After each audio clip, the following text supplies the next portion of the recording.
Good day, everybody. My name is Bahzad. My name is Risa. And we are here from Naked and Famous Denim to bring to you the Raw Denim live stream, the Naked and Famous Denim Raw Denim live stream, the greatest live stream in the history of the internet. And we are broadcasting to you live from Yokohama, Japan. It is Saturday morning for us, Friday evening for many of you. We're here to talk about raw denim, raw denim, raw denim, raw denim, raw denim, and only things that are raw denim related because we spit that hot fire. How are you doing today, Risa? I'm doing well. It's a sunny day. It's one of the last days of winter. That's true. That's true. It is a sunny morning here. It's been a little gloomy lately, which is great denim weather. Just circling that back into raw denim related topics. Yeah, is it though? You want to wear your jeans on dark and gloomy days.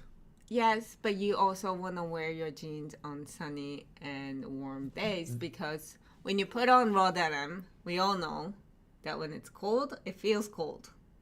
No, it feels like a warm hug from your mother. Once you wore it for like 2 minutes. Yeah. The first...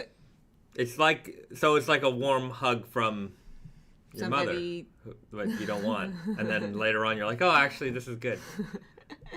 All right, so there you go. Just like the loving embrace of a mother, your raw denim jeans. Like. No. You didn't like in the beginning. Teenage years. Teenage years. Yeah. Well, there you go, everybody. Some early raw denim content there for you. Let's check in with the chat and see where everybody is tuning in from. Of course, we have the entire raw denim world here with us. We've got Chris Griffin writing, my former daily fit, the Bahzad Special in the Yahan Power Stretch. My new fit, Spring Garden Selvage. They are comfortable, and when I wear them around town, people say, thanks for putting on those pants. The townsfolk know. They recognize good denim when they see it. What was it? Wait, which comment is that? Was it because you started from Bahzad Special? I don't think so. I think that's what it means. Just you started from Bahzad Special, and everybody's like, oh, that's rough. And then you put on like... No, they appreciated that too. These are intelligent townsfolk from where Chris Griffin is living. They are very intelligent people, and no matter what Chris is wearing, as long as he's wearing his Naked and Famous denim jeans, regardless of fit, fabric, the townspeople know. But whether it's from the Bahzad Special all the way down to the Spring Garden Selvage, they appreciate it and they love it. They love those jeans. BD, hello all. Today, a youth said, you look so cool on my way into work. MIJ10 and Wonder Looper 701 GSM hoodie and the Elephant 9 jacket. Nice. That is a cool outfit. That is a very strong. I've got my dirty fades, my Wonder Looper hoodie, Wonder Looper t-shirt. I just put on a jean jacket and I'll be just like BD. All right, everybody, this is Snowy.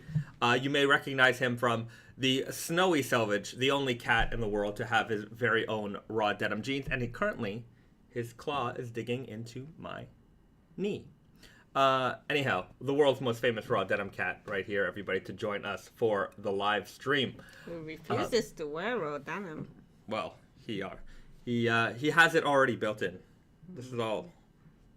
It's all the fur is inspiring. Dead Sea Genesis writes, look at the absolutely beautiful Spring Garden Selvage. I can't wait for those to drop. They're dropping next week. We'll preview them today a little bit more.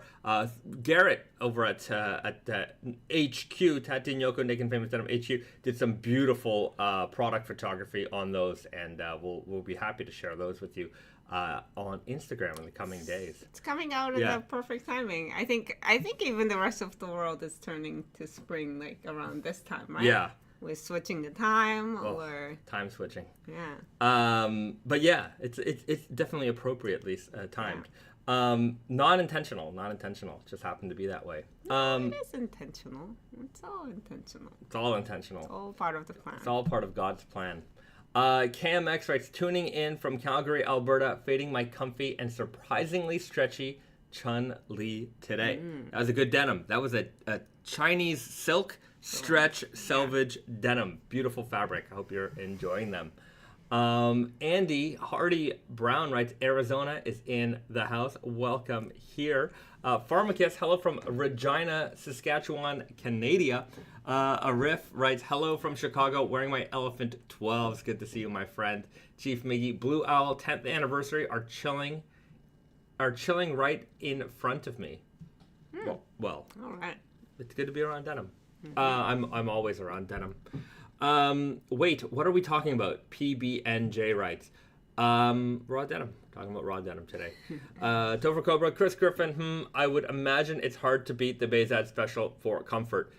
You definitely get a lot of room for activities. If you know what I mean. If you know what I'm saying, shout outs to Vinny. The Bahzad Special really does. If you're an athlete or someone who is in a field that requires a lot of mobility, maybe a law enforcement agent, I think the Bahzad Special is a great way to get around. Yeah. All right. Well, hopefully Bahzad Special can be the official uniform of the RCMP, the Royal Canadian Mounted Police. Yeah. I'm going to speak to somebody there and see if we can get that issued to the fine men, only men, I think. I don't think the ladies can handle the Bahzad Special. I'm not being sexist. I'm just saying that I think it requires a certain amount of male fortitude to really... Well, it should be optional for women, maybe. Some women have the fortitude. I guess that's true. That was me being... very sexist. Very sexist. Yeah. I apologize to all the ladies in the audience right now. You too can enjoy the Bahzad Special. Yeah, made in Canada. We have the potential of becoming the official. The official uniform, just bottom uniform of the RCMP. Let's see if we can make it happen. Everybody, hit the like button if you like that idea. And if you absolutely detest that idea and think that I'm a horrible person, also hit the like button and show me how you feel about that. KMX writes, do they forward clocks in Japan on Sunday? They do not. So while we don't have two times. Yeah, we got one. They don't save the daylight here. It's just time. We waste it. We do waste it. I have to say, the sun. Certain times of the year, the sun is up so early, and it's like I would like the day to go longer. I like a longer day. I feel more productive in a longer day. When that sun goes down, everything feels like a chore. And we work until like midnight or 1 a.m. usually. So if the sun is up till 8 or 9, I still feel like it's daytime. I like that. Yeah, but you can just live like that. You can. No, I can't. I must always work until midnight or 1 a.m. That's doesn't matter. So if the day is longer, even if I start my day, which I usually wake up at around 6 or 6:30, so no matter what, the day goes to that time every day. If the change happens, the time change happens, I don't think like Snowy would change. No, Snowy gets up. Snowy is the reason why I get up at 6:30 every morning. Right, so Snowy it's like I don't know. It doesn't matter what the time is just a number. No. I don't know. Okay. Well, what do we got here? Sorry, we're a lot of people in the chat. We're seeing Rights W5. Hello from Birmingham, UK, and Chief Miggy. I have the Street Fighter Ryu and Ken shirt. OTW. I don't know what that means, but maybe also. Some, and then also some Aloha shirts and the crew neck sweater. Good collection. The way? Huh? All the way? On the way? Maybe? Did you order one? Did you find one? I don't know. Arif writes, it's also gloomy and cold in Chicago. Perfect for 20-ounce denim. Yeah, you guys get some... They don't call it the Windy City for nothing. I was trying to think of a joke, but got nothing. No jokes there. All right, I'm just going to scroll down. If I forgot If I didn't catch your message, feel free to spam it, and I might answer it. Melody Murray, hello from Tucson. First day wearing my Easy Guy Frankenstein. I love them. Nice. Well, the undyed Frankenstein just came out a couple of weeks ago. I hope that you enjoy them. Canadian Penny, for the sky blue edition of the left-hand Twill, why did you decide to hide the coin pocket Selvedge ID? I like it. Just curious about the design thinking behind it. Good question. Well, here's the reason. If it's Bahzad gets his way, the Selvedge ID on the coin pocket is hidden. If Brandon gets his way, the Selvedge ID on the coin pocket is exposed. That's really it. It's good that we have both. Yeah. Like, I think it's good. I prefer the hidden. I like the hidden because to me, it's a secret, and sometimes. That's a secret. Like the fact that part is made of Selvedge, it keeps it a secret. I like that. I remember the first time I had these I bought these vintage overalls, and they were very, very, very old, and I was examining them, the construction of them, and I just remember finding this little like chest pocket, part of the pocket. There was a pocket on the bib area, and this little area on the inside had Selvedge on the inside, and I'm like, that is so cool, because obviously that wasn't. Especially at that time, that wasn't a design detail. They didn't think, oh, let's have some hidden Selvedge and make people, because Selvedge denim was just the law of the land at the time. That was just everything. That's what was made. But I liked discovering that detail. It was just a little kiss, a little something special for me. And so I want that to be shared with other people as well. Some people may not realize it's there, and then one day they look inside that pocket. Maybe they'll never look inside that pocket. But that detail is still there. So that's why I like a hidden coin pocket. What do you think? Are you a hidden coin pocket? It depends. It depends. It really depends. Okay. I like both. And I think it's good that it's not always one way or the other. Variety is good. Variety is the spice of life, as they say. Here's a question. What do people put in the coin pocket? Because coins. I just never really like why would you put coins in your coin pocket when you have a wallet? No, you don't put coins in your wallet because most wallets don't have the little coin flap, and even if they do, you just amass so many coins and it's hard and it hurts your bum when you sit on it. But then if you have it in your pocket of your jeans, then you take it off and it just goes everywhere.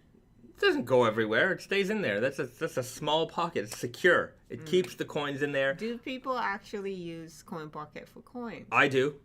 I do all the time. No, I'm just asking. Oh, these good people. I also have a little. You guys know the ointment Tiger Balm. Mm-hmm. I have a little pack of Tiger Balm that's about that big, a travel size one that I like to keep in there because I like that product. It's a great product. Shout outs to the good people at Tiger Balm. I use that in my coin pocket also. Also, I mean, people are using less and less coins, I would assume. So it's like, yeah, what could you put? Guitar picks? Guitar picks. Vidalia writes, I put my Zippo there. See? That's a good size. Topher Covert writes, I haven't used coins in years. I don't believe you. I just don't believe you. Brian writes, way back in the day, I had an iPod Nano that fit perfectly. That's true. Or the Shuffle would fit in there really nicely as well. Okay.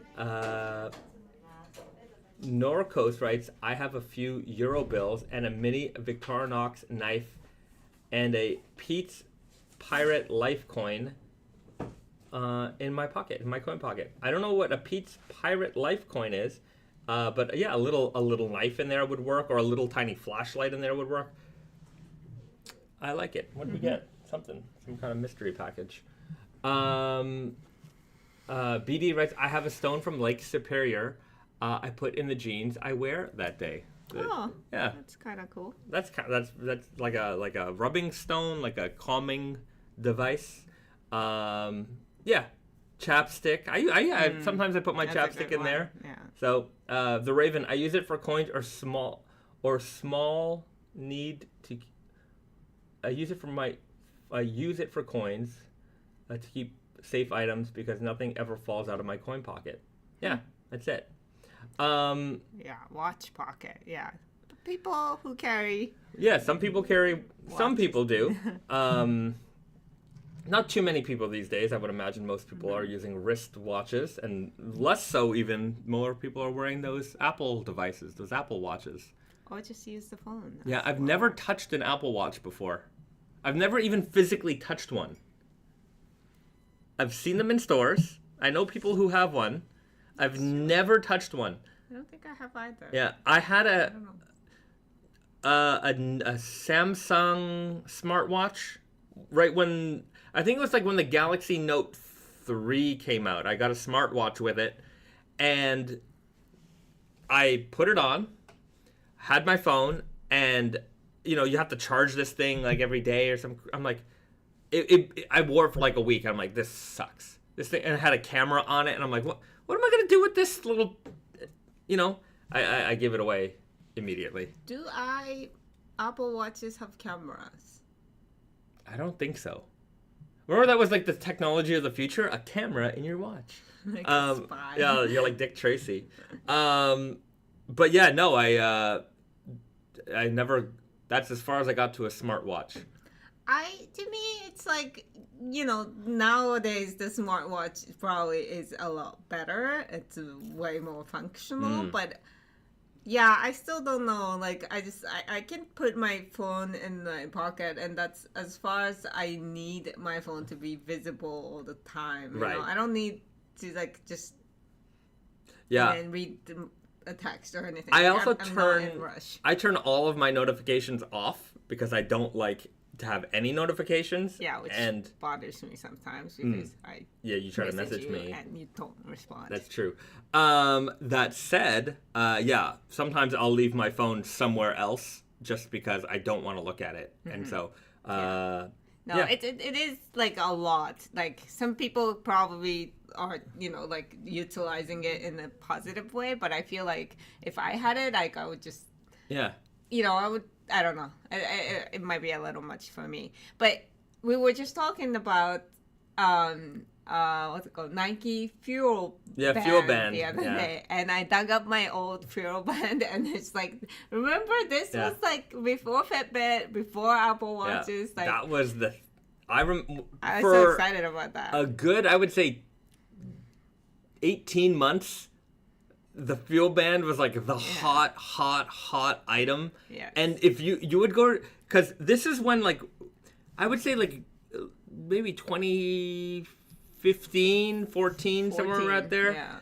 And even 13, 14. Running and fitness seemed to take over the fashion world. Everything was running. It was a run club. This running. So that Fuel Band hit at exactly the right time. And at the trade shows, every like cool guy would have a Nike Fuel Band on. Everybody, and everyone was posting, "Oh, how many steps did you get today?" And it was such a big thing.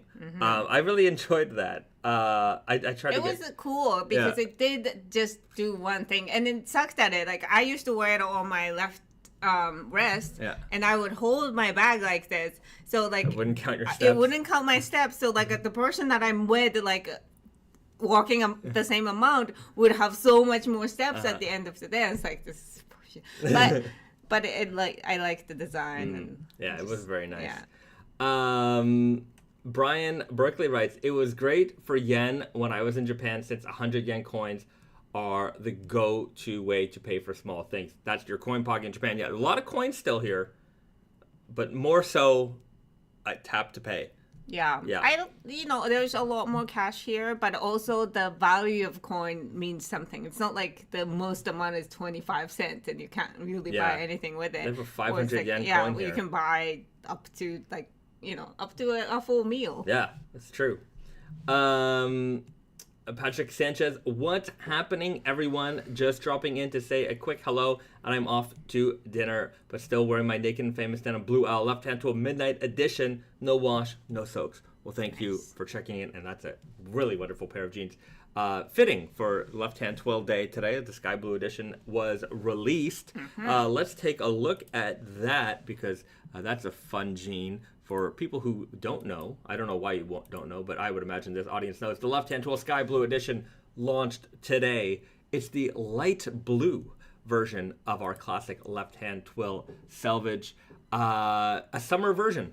You know, usually when we do these summer jeans, they tend to be lighter weight, but here you have a classic 13.75 ounce weight. So you got the nice heft that you would of a classic raw denim, but the look of a summertime jean. And of course, my favorite feature of this denim is the fact that you start off with this light blue color.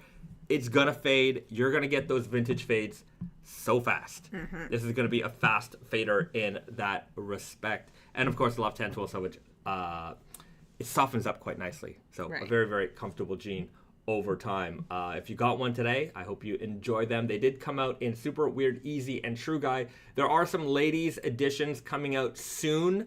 I don't have the exact date yet, but the ladies editions will be one wash version. So they will be rinse washed to start. So they'll be a little bit softer right off the bat when these arrive. So coming soon, right? Yeah, and I find a mistake. Risa found a mistake. She'll take care of it. Risa takes care of all the mistakes. We did also release the hologram jacket. Oh, right. That disappeared in matter of seconds. Let's talk about that too, because that was a fun jacket. It's no longer there. Oh, it's not even there. I see. Okay, I gotta find it. But yeah, you can okay, I can find it here.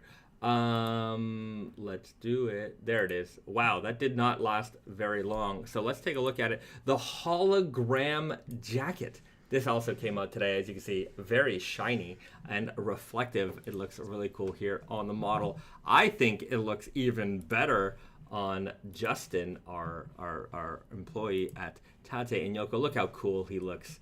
And an iridescent, I think that's the right word, finish here on the jacket.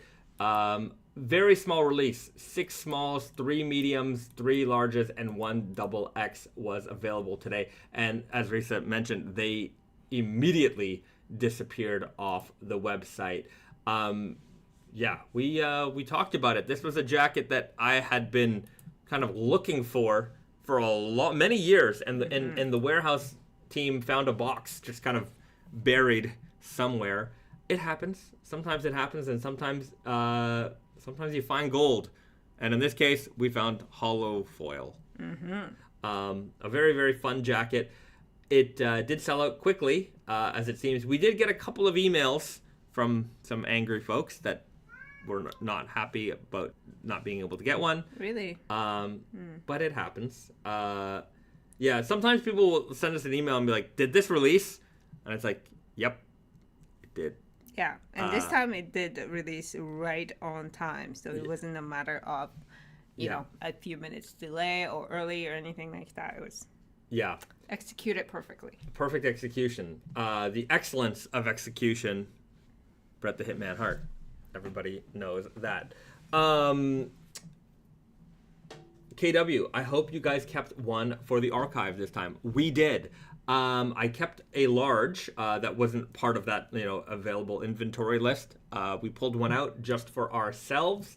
So now I have one in the archive properly. So I'm very happy that I didn't have to buy one on eBay at a price I didn't want to pay when we had several sitting in the warehouse somewhere. I wonder what other secrets we'll find in the warehouse. Oh, there's going to be a lot of more secrets. A lot? You think a lot? I hope there's not a lot. Oh, I think there's a lot.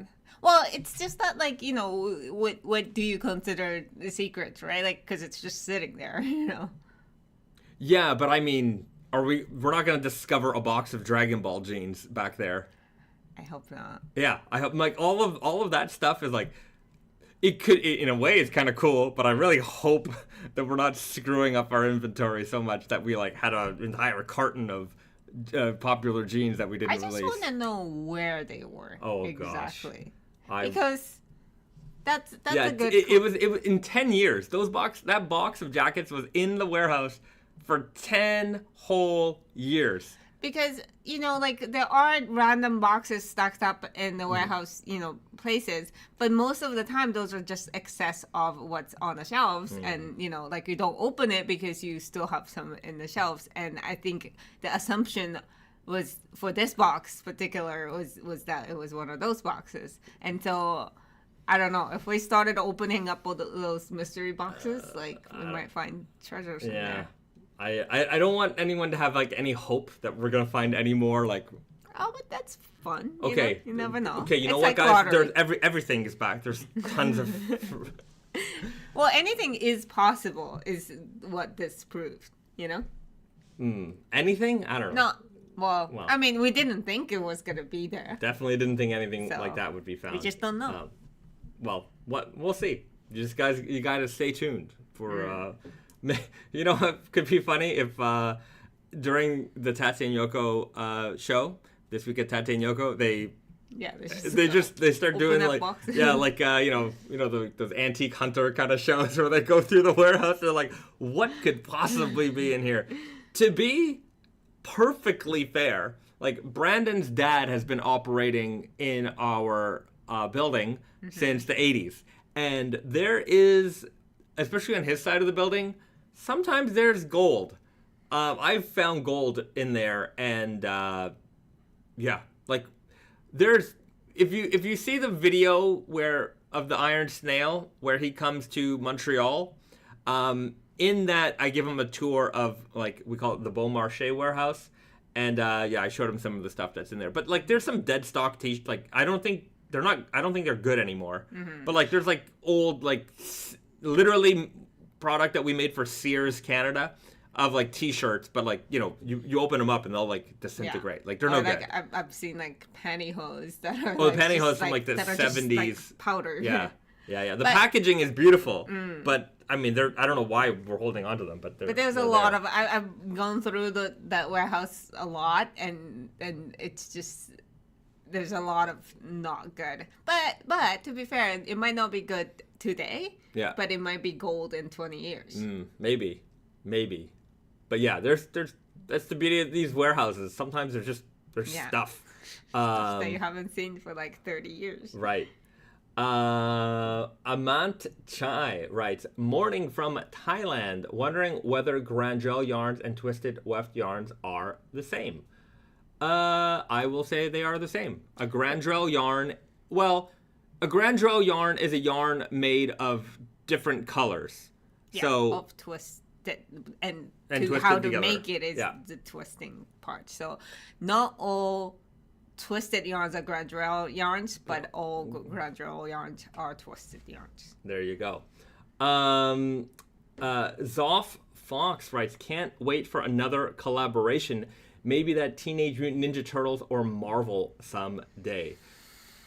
Hopefully one day. I'm sending Brandon off to investigate some of those. There's a show in Las Vegas called the Licensing Expo, and this is where all of the properties of the world get together to try and find partnerships and relationships. So Brandon's going to be headed out there at some point, and I gave him my wish list, and Marvel/X-Men is on there, Nickelodeon with Ninja Turtles, and a couple more things. So we'll see what we can do to line up some more special properties down the road. John Tilson writes, shout out from East Atlanta. Welcome. Snowy, you gotta make a decision on where you would like to sit. Phoenix writes, time for some 5S in the warehouse. I don't know what 5S is, but I'm gonna say okay, why not? Angel writes, I love the vibrant vintage fades of the natural indigo that the natural indigo gives off. Any guesses for how the tried and true selvage will fade? Yeah, I mean, it's not gonna have that. The natural indigo has that like reddish, more mid-blue tone to it, so it gets to more of a vintage fade easier. I would say that the tried and true is going to be more dark, more contrast in the dark tones. If you've seen our left-hand twill, I would say that it'll give off more of that look.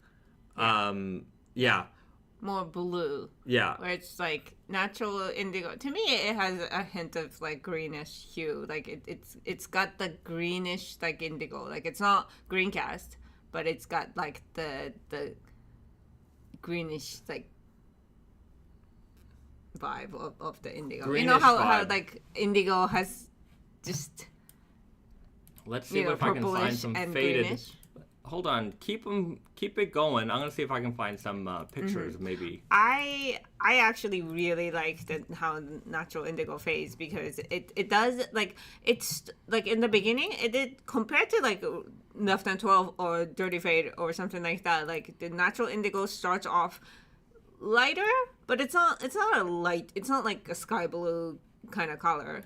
It's not even like the Ocean's Edge, like the upcoming release of lighter color denim. It's not even that. Like it's pretty dark, like if you look at it, but it just really brightens up the once it starts to fade, it just goes, really nicely, and it doesn't leave that much of like a darkness behind. I feel. Hold on, you got to keep it going still, because I'm. Yeah, I have a natural indigo in Arrow that I wore for Indigo Invitational last year, and as you know, I cannot fade jeans. It's just not. I don't produce some kind of juice that fades indigo, so it's taking a long time. But I really want to continue. I gotta get back in them and continue fading them because it's just one of the best faded pairs of jeans or jackets from Naked and Famous. It's either natural indigo or Left Hand 12. Like those are just like the best ones. I think that's why we've been running this for a long time. I would put Dirty Fade in that category also. Dirty Fade, yeah. Okay, hold on. I got some faded photos to show to you guys. It's just gonna take a minute here to load them up. Yeah, these are great. Yeah, so let's start off over here with some natural indigo fades. Nacho indigo. So this is the natural indigo selvage, one of our best fading denim fabrics that we offer. As you can see, the darkness here, let's try to contrast that with a dirty fade. Where is that? With a left-hand twill. So you can see that the darkness isn't particularly dark, even when you have this heavy wear and contrast. And let's see if I have a left-hand twill to show you if it's loaded. Yeah, so this is the left-hand twill. Let's get in there. And so I find that darkness is a lot more dark blue when you compare it to the left-hand. That's the natural indigo. Yeah. Sorry, wow, this is an old pair too. Look at the button. Yeah, this is. Oh yeah, this. So in the history of Naked and Famous Denim, one day when they're looking at like vintage jeans 100 years from now, these are gonna be the rare ones, like the ones with blank buttons that don't have the donut style buttons, and then even these rivets are not the same. They say the same thing, but they're not the same. As the more up-to-date rivets here as well. This is a pair of that's the natural indigo. Hold on, where is it? Here's the left-hand twill. Whoopsie. See, this is my. They're slightly different. There's the other. It's a different. It was a different manufacturer. But it's kind of funny how we had the rivets, but not the buttons. Yeah. Original buttons. Right. Yeah. Yeah. So one day, the archaeologists will be looking at these jeans, and you'll see that has the smaller rectangular tag, and then without the text. There's also There were also a couple of pairs back in the day with kind of like the nipple style rivets. That was maybe 1 or 2 productions, so a very kind of off pair. And like if you consider like, you know, when vintage denim collecting, like, you know, when you're looking at jeans that are, you know, 80, 100 years old, like all these little differences add to like the total value of that jean. Like, you know, it makes it from like, oh, this is a $300 jean to like, this is a $30,000 jean. Yeah. And it's like, these are such small differences. And I mean, I guess if you're in the problem that has struck the, oh, we got a new subscriber. We have a new subscriber, Ricky. Welcome. Welcome to the chat. The problem that has struck the vintage community is, as with every hobby, the resellers come in. And, you know, there was always a vintage reseller, but vintage has sort of become a little bit more trendy these days. And so everyone thinks that they have gold. And my favorite one right now, because, you know, I when I am on Instagram, you know, vintage clothing and content, that kind of stuff is stuff that, you know, I enjoy. And I see a lot of these like streetwear, like content creators trying to convince people that their, you know, 90s band tee is worth $1,000 or even $3,000. And it's just like how the video game market is currently full of like all these people who are like trying to convince you that their video game that they're selling is worth hundreds of thousands of dollars, and it's not. Yeah. So I'm just looking forward to, you know, because everybody at that, like, you know, they'll be like at some trade show, some convention, and like everyone's got a booth full of like, you know, vintage tees, like, oh, this is a $300 tee, this is a $500 tee, $1,000, and it's like, yeah, all of you have the same ones, and they're all on your racks. Like, none of you have sold any of these. Isn't it amusing to me? And I just can't wait for that market to crash, because it will. Yeah, I mean, it's just like, you know, the right now we're just like at the height of it because everybody has access to all the information, and everybody thinks that like just by having these, there is no more like, you know, treasure hunting.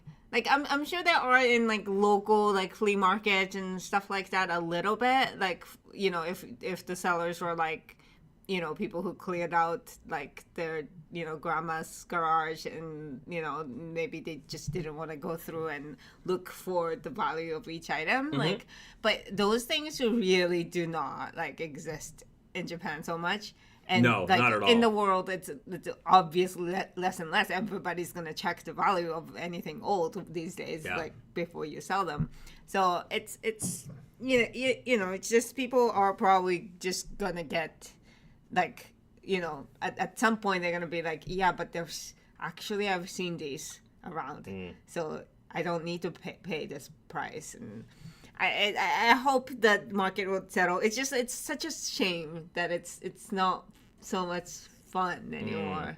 Yeah, I mean, look, I understand everyone's trying to make a buck, but everyone's raiding their local like Salvation Army and Goodwill and trying to find like all these, you know, here's an old Backstreet Boys t-shirt, and it's like, this is worth this much money. I'm like, no, it ain't. Yeah. I mean, you know, there are a handful of people that might buy that, but that doesn't mean that like it is generally valued at that. Yeah, people would realize it's the perfect example is the reverse weave champion sweatshirts, especially in Japan. Like, you know, last couple years, like basically like since around the pandemic times, like the reverse weave was just insanely expensive. Even if it's not like something cool, like, you know, anything special, like it was just because if it was like, you know, champion reverse weave, maybe like 80s, vintage ones, like the ones made in America, those things were like insane amount. And I can now see that the price coming down because there's so many of them, and not everybody's spending like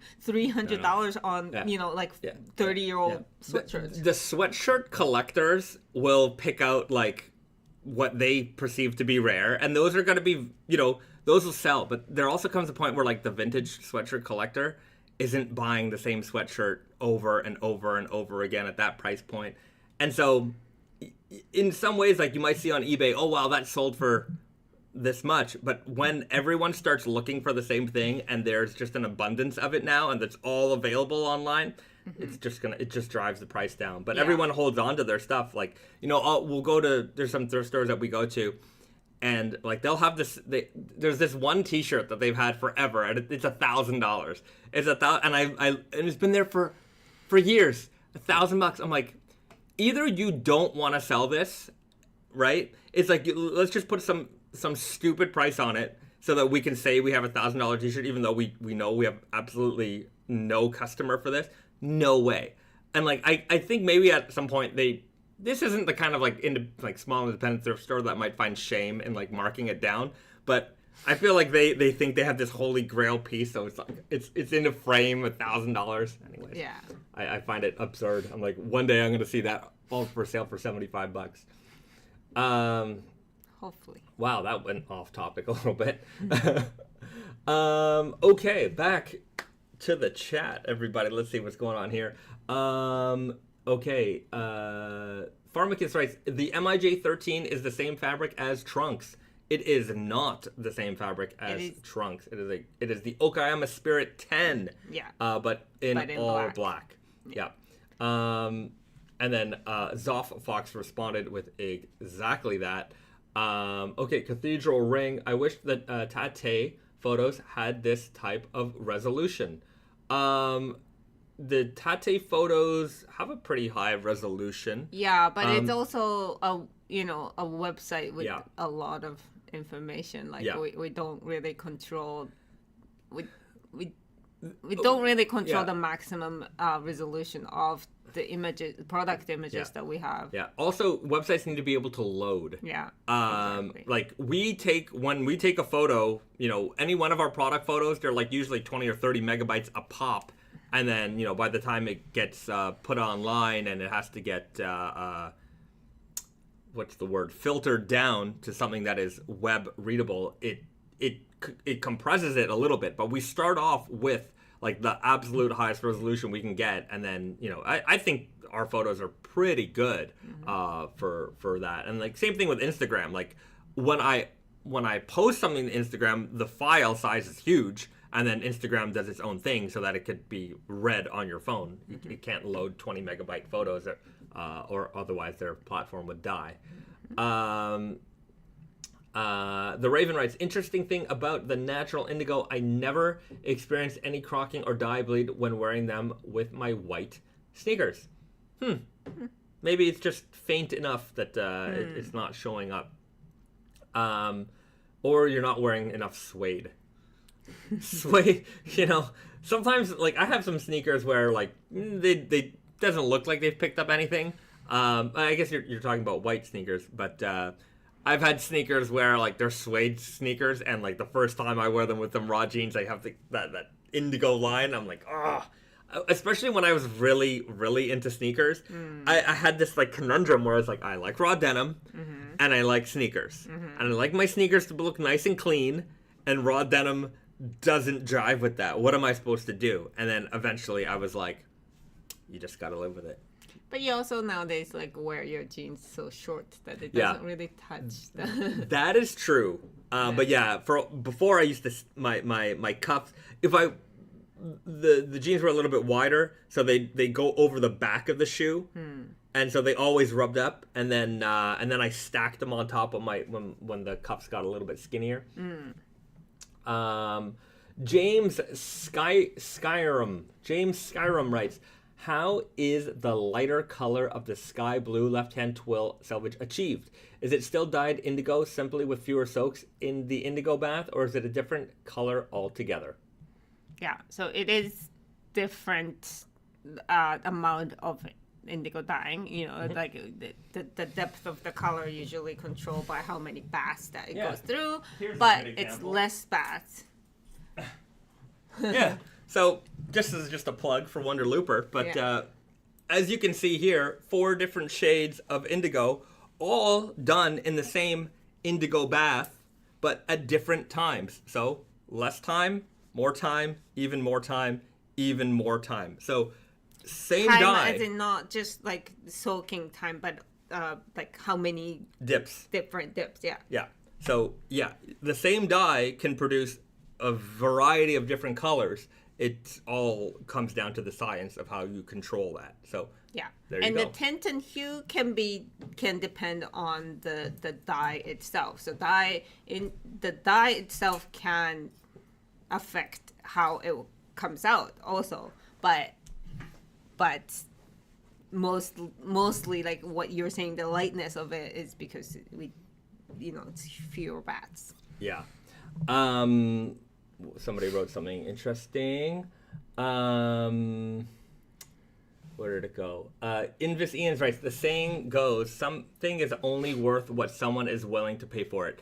This is true, but there's also, in terms of like vintage, and I would even go into video game collecting, there's a lot of market manipulation going on also. I think it's the same thing in trading cards, where you have like these companies that are very invested in the fact that they're like, a lot of people treat these like assets, right? And so what's happening in some of these circles is you have the person who's pretending to be, a dealer, and they're more of a, their job is to increase the value of their investment. So they circle this product around from their friend to their associate. Oh, you're going to buy my thing for this much money? Okay, great. Now we've set a market price for this. And then I'm going to sell that to my buddy who's going to buy it for this price. And then we're going to establish the price for this. When in fact, they are all colluding with one another, and they all have, the same t-shirt or trading card or video game, and they're just trying to make it so that we can inflate this price so much until we can find a bunch of regular suckers who aren't in this world, who don't understand, who are going to be convinced that, hey, this is a hot item, look how many times it's resold and for what price. And so we're going to manipulate that whale into buying our products. But I'm just going to say that the person who's going to pay that, artificially inflated price is only buying it because they believe that it's resellable, like it's an investment, right? Like they're people not who really, want something like that in their collection, other than like a ridiculously rich person that just money is not an object and they just want everything that they want. Those people, I'm sure, do exist, but very, very rare. Yeah. And people who are buying something because they want it, because they find value in it, they only pay as much as they think. Yeah. That like he said in the comment, like it's only valued at somebody paying. What you're talking about is a manipulation of people who are investing in these but more investors are coming into some of these realms, these collector realms, and what is happening is to the I would quote say like the real members of the community, it's making everything more expensive for them, right so it's like you have these outsiders that are coming in and driving prices up, and they're not really about it, you know what I mean? And it's not fair when like everyday items that are not so rare has it's slightly inflated, but like the extreme inflation you see is only because people are trading for investment. It's not a matter of gatekeeping, you know what I mean? It's just like people are seeing something where within our own little community, like we've kind of we know the value of certain things, which is why I think over time a lot of this stuff is going to like implode in on itself, just like any other one of these kind of schemes. Because so the investors are like just buying at the right time, selling at the right time. That's their game. But eventually, the true market value is gonna settle. Right. Nicholas Vilpu writes, investors ruin the watch collecting markets. Although there is a correction happening right now. Same thing in like retro video games. Like every now and then you'll see some like article about like some seemingly common game. Oh wow, it had this type of sticker on it or whatever, and it sold for $1 million. And like they don't tell you that like the company that sold it is actually also the company that owned the game, and they sold it to somebody who works at the company. It's just like but the problem is, like, the media also picks up on these stories, and, like, they love reporting stupid stuff. So then the average guy's like, oh wow, I'm gonna go and invest and buy a whole bunch of video games because they might be worth something someday. And it's like, you go out and with deep pockets buying things that way overvalued, and it just ruins it for people who are out there who are like, I actually just want to have this game. Yeah, but that's why, like, it's a good lesson in that, like, if you don't know, like, sometimes you can get away with, making money off of a hot item and, invest in it and sell it for a higher price and make money. Sometimes that's possible, but you don't know when that, like, that reality hits. So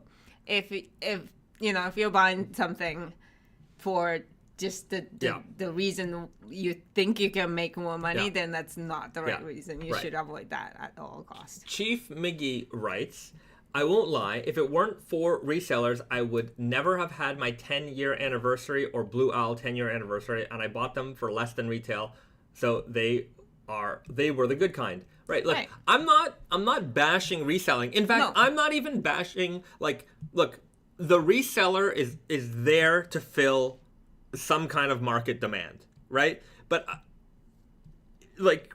so I understand that, right?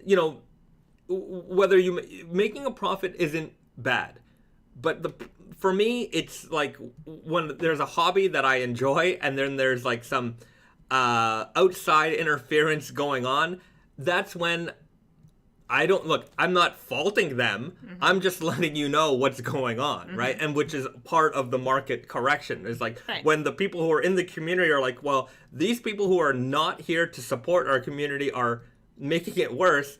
Well, then that's the way we fight back in order to correct the market, right? And like these kind of like old, vintage item trading is not as like regulated as like stocks and that kind of investment is very heavily regulated, and of course there's sketchy things happening, but in this world, like, because it's not so regulated that people can do like really sketchy stuff to bump up the value, and that's really not fair.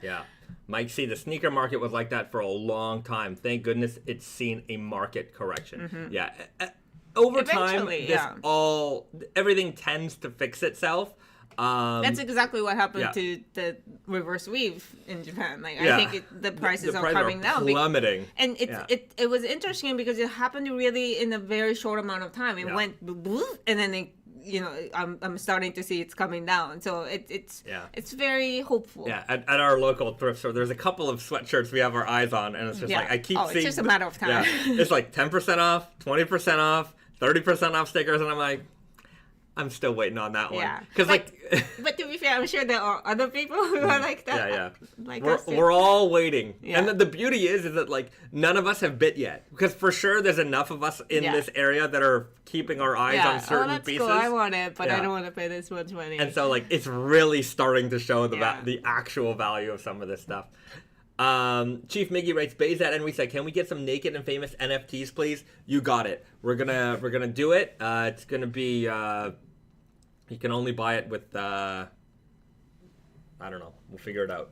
No problem. I think that was one of my during the pandemic was a wild time, but I'm gonna say that any brand that offered you NFTs, they really thought very little. Like not even just to sell them, but like even like obviously they sold many, and they screwed their customers, but they thought so little of their customer base that they thought to themselves, hey, let's sell them nothing. Just based on their brand loyalty and their, let's literally sell them nothing. And not only nothing, let's sell it to them at a really high price and then tell them it's going to be worth even more down the line, and that we're doing such a charity for them by releasing this to them at such a wonderful price that over time they're going to be rich. And then we're going to take their money, and then they're never even going to come close to having the value of that thing be its value. Like even the moment you bought it, you literally just burnt your money. Yes. And it was just a weird time where, like... Don't forget the people who pushed them and the brands that sold them. Don't forget it.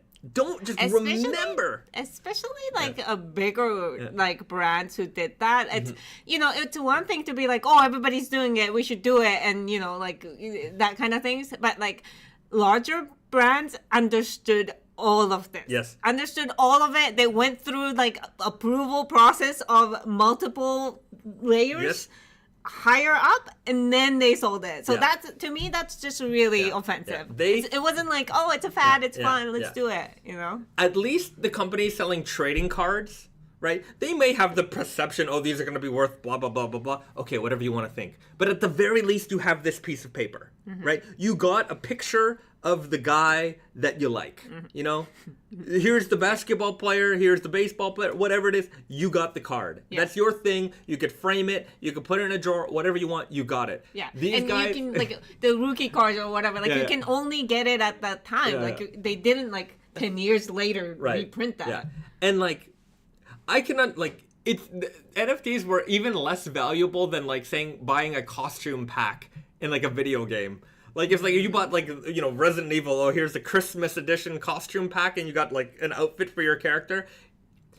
If that cost you $5 to buy, at least you got to dress up your character. Even though it's not a real thing, at least you got to do something with it, right? But, like, these NFTs were just like, yeah, here's a JPEG. You own that, but, you know, anybody could technically just put it on their website, too. But, like, you own it. What a stupid idea. And the people who sold those to you or even proposed them to you, they hate you. They dislike you and they think you're dumb. And my vitriol for these people is at such a high level. And I would say that a lot of them particularly picked on the streetwear community because they know that those young people are easily manipulated because, you know, they're in the collector mentality, right? Buy sneakers, sell sneakers, buy sneakers. You know, they're young, they're entrepreneurial, they're hustlers. They want to make some money, right? I get it. And they were like, yo, buy these. Buy this picture of this, you know, guy. And, like, they hired all their social media friends, all their influencer friends in the streetwear world, and they're like, oh yeah, mine is worth so much more money now. Oh, I was so skeptical at first, but now look how much money it's worth. I'm like, yeah, now look how much money it's worth, right? If you got a nickel for it, I would say that that guy still overpaid. Like, I also didn't like the general, like, vibe of people who, like, you know, they kind of had this attitude of, oh, if you don't get it, like, you're dumb, like, you just you know, you're not with it. Like, that kind of attitude was really, like, you know, it's very, you know, as an adult, maybe you can be like, oh, that's bullshit. But, like, if you're, you know, new into the world of fashion or whatever, like, you can't really, like, you can easily be like, oh, okay, then I should be in this. Right. Like Nicholas Vilpu, I don't mind NFTs to support artists you like, but not as an investment. Correct. Right. If a band or an artist or whatever, it doesn't matter. Anybody selling NFTs says that, look, this is just, it's like a Patreon or anything like that. I just want to give you something back for supporting me. I know this isn't, you know, I'm not guaranteeing you that this is an investment. Right? It's like, you know, paying money for a screensaver or something. Like, it's just like, you know, it's not... It's or like not... freeware. Somebody made freeware. Right. You know, here's a piece of software or like you said, a screensaver. Oh, if you like my work, you know, you can send me a donation. It's like, okay. Like, you can buy it. Yeah. You can buy the screensaver, like, you know, and that you can use it.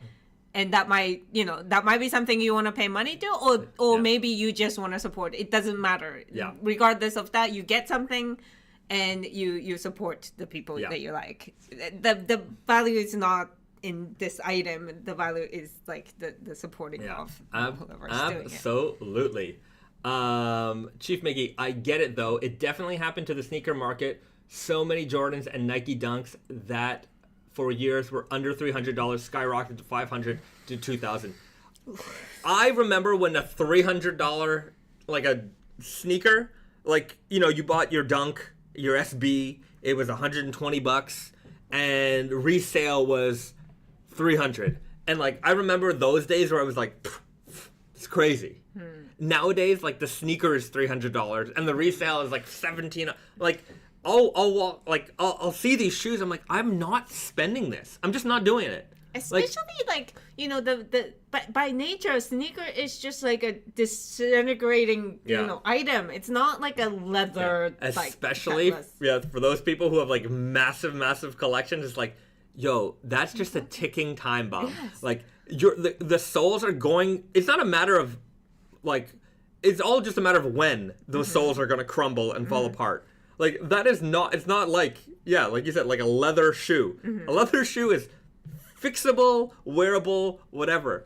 But that rubber, that foam, it's all gonna dry out and crack and crumble on you. And then what? Like, it is something to be worn and enjoyed. And like, I get it. Look, I used to be a sneaker collector too.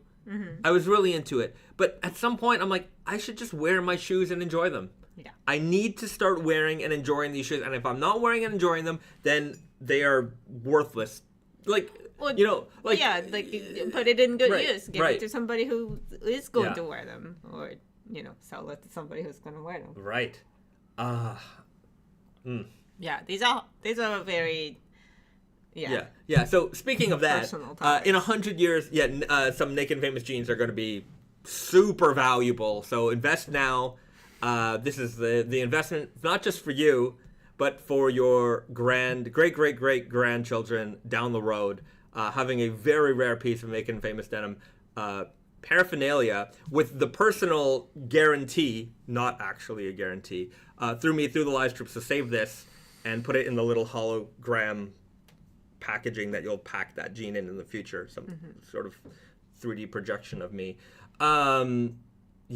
Just enjoy your jeans. Enjoy the things that you own. Wear them. Enjoy them. And if they happen to be worth a little bit of money someday, that's nice. But, even for me, somebody who has been collecting sneakers and video games and all kinds of things, I'm not knocking anybody who sells. Sometimes you sell parts to your collection, it happens, but I almost never sell anything. Like the only things that sell are like stuff that I could really, really care less about that are taking up space. Yeah. And like your old clothes that you can't fit into it anymore. That doesn't even get sold. That gets given away. I don't give. But yeah, like very little of my collection is like. And if I'm selling it, I'm not trying to profit. It's just like I need this out. I need it gone. Yeah. Get it out of here. No, but it's not a bad thing to sell something you have in order to make space and get money, maybe to buy something else. Like it's fine. That's not in itself as an evil. It's just that if you're just artificially creating this kind of Cathedral Ring writes, just don't let MIJ lose its mind and retail at $1,700 like some brands. If we make an MIJ jean at $1,700, it will be because it's worth $1,700. Yeah, so we did the hand dyed Tokushima natural indigo or kakishibu. That was close to $1,000, right? Like $800 something. No, I think we had one for $888, and I think the other one was $1,000. I don't think we hit 1,000. We didn't hit 1,000. Yeah. And chances are it might hit 1,000 at some point, or if not already. At this rate of inflation and everything, like it will get there. Yeah. But it's because it's worth it. It's because it's that much more value, more work. Yeah. Like there's a lot of things that factor into the price of a garment, and the longer it takes to make something, the rarer, the more scarce all of those things are, the more expensive it's going to become. So if you have for example, a hand-dyed yarn, that means a person is there with the yarn, dunking it in the bucket, pulling it out, squeezing out the yarn, making sure it's the right color. The amount of yarn that it takes to make denim, it's a lot. So it's going to take a long time. And the person who's dyeing that yarn, for example, okay, in this country, that's going to be a master dyer. That is not somebody that is that is not a trait that just anybody off the street is going to have, right? These are very well trained, best of the best. Their products are sought after. Their time is extremely limited. They cannot produce this in mass quantities, and especially if they're growing like, and I'm talking about like the jeans that you will find in like the made in Japan jeans, not just from us but from other brands that are in that price range, right? You know, often they're dealing with natural indigo that takes a year to produce. You're growing it in Japan, so like. Yeah, is the physical quality of this jean, you know, is it going to be quote unquote better? Is it going to be more durable? This, that, and the other thing? No. What you're paying for is the time that every artisan at every level took to make that product happen. And it's about the slow process of making it and all the nuances and the beauty within each one of those processes that makes that product that price. Can jeans be made for less? Absolutely. There's a lot more, you know, efficiencies that can be done, but that's not what you're paying for when you pay for that garment. You're paying for all of the craftsmanship that goes into making that. Yeah, but what we can guarantee is that like our brand will not charge more for, you know, reason at all. Yeah, you're not paying for my ego. There is always a reason why things are more expensive than other jeans. You know, obviously things like, you know, like cost of raw materials and things like that we can't control. Like it goes up, then it goes up. But other things like, you know, like more like, you know, we have $250 jeans and we have $160 jeans, and there is a difference between those, and it's not because we think we can charge more. It's there's just a reason. We can within any Naked and Famous Denim product, we can justify the price. Like we can explain why the price is why the price is.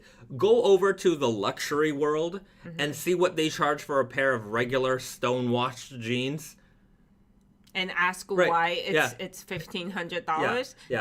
They can tell you it's because it's a higher quality fabric, higher quality sewing. They can tell you that, but it's not something that you can put fingers on. Yeah, like and the reality is that they might be using denim that comes from the same mill as us. Are they using like the hand dyed Tokushima? No, they're not. They're buying some of the standard denim that comes from the same mills that we use. Maybe they're making it in Italy, maybe they're making it in France. Fine. Made in Italy, made in France, that's not much of a difference in terms of like cost of production compared to Japan or made in USA. So the cost of production, like sewing, isn't going to be that much different. The price of materials is going to be about the same as what you would expect from a premium denim world. And so you look at some of the LA brands and what they'll charge for a pair of jeans, I would say a reasonable price considering, you know, the wash and all that stuff. And even with their level of marketing, sometimes they do a lot of marketing, and they have a pair of jeans out for like $300, maybe $250, $300 for a basic stone wash stretched denim. And then you go to the luxury store, and like obviously their stores are in maybe some nicer real estate areas, and their furniture and the beauty of their store is at a much higher level, but the product is 5 times the price. And I would even argue that the experience isn't a luxury experience in the sense that if you want to walk into some of these stores, you better line up around the corner. We're not even going to let you in the store. You'll line up, you wait outside, you're out there like a sucker in the sunshine or in the cold or whatever it is, and here you are waiting so that you can give them the privilege of taking $1,500 away from you for a bag or for a pair of jeans. Absolute nonsense. You know, you're just paying for the brand image that the brand has created over the years. And that's not to say that means nothing. Of course it means something, but you have to decide if that's worth like $1,000 difference in the pair of jeans that you're gonna buy. I mean, if it does to you, then that, you know, good for you. But I think a lot of people who are buying those luxury items don't consider that. They just think that it's better because it's higher price. Right. So and they're counting on that customer. They're not interested in, you know, I would say the intelligent denim community, the intelligent fashion community, people who understand what they're paying for, and certainly if you were to maybe examine some of their garments, some maybe not all, you're going to see a high quality of tailoring. But my point is that you could probably you could certainly find that quality of tailoring in prices that are significantly less. So to throw the justification of the pricing as, well, you get a better product, I'm like, yeah, you do get a higher quality product. Like, this is a high quality product, but does that high quality, right? It can be. Bingo.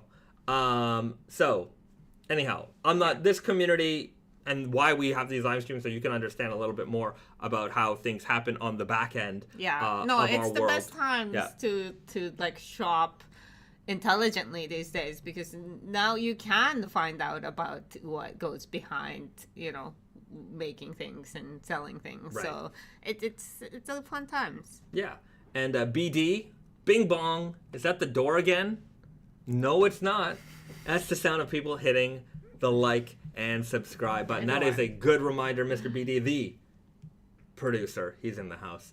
So yeah, if you guys haven't done so already, hit that like button. Subscribe to the channel. If you like our unhinged rants on the fashion community, and we'll continue to bring them to you each and every week, so long as you keep hitting that like button and subscribing to our channel and helping grow the most intelligent fashion community out there on the internet. Not just the internet, but the entire universe. This is it. It's happening right here. Cathedral Ring writes, but do you feel the MIJ 11 wasn't just as special as those $1,700 jeans, I guess from some other brand? Let's be honest, I feel like my MIJ 11s are better than those. Well, I can't speak for the other ones because I don't know which ones you're talking about. But look, let me put it to you this way. I don't think that anybody in our realm is trying to rip anybody off. I really don't.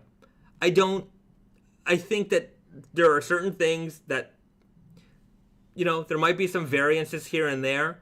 And even we do a lot of production.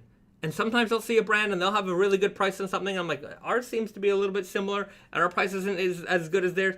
You don't know. Sometimes there's a little bit more going on behind the scenes, but nobody is, these are my competition.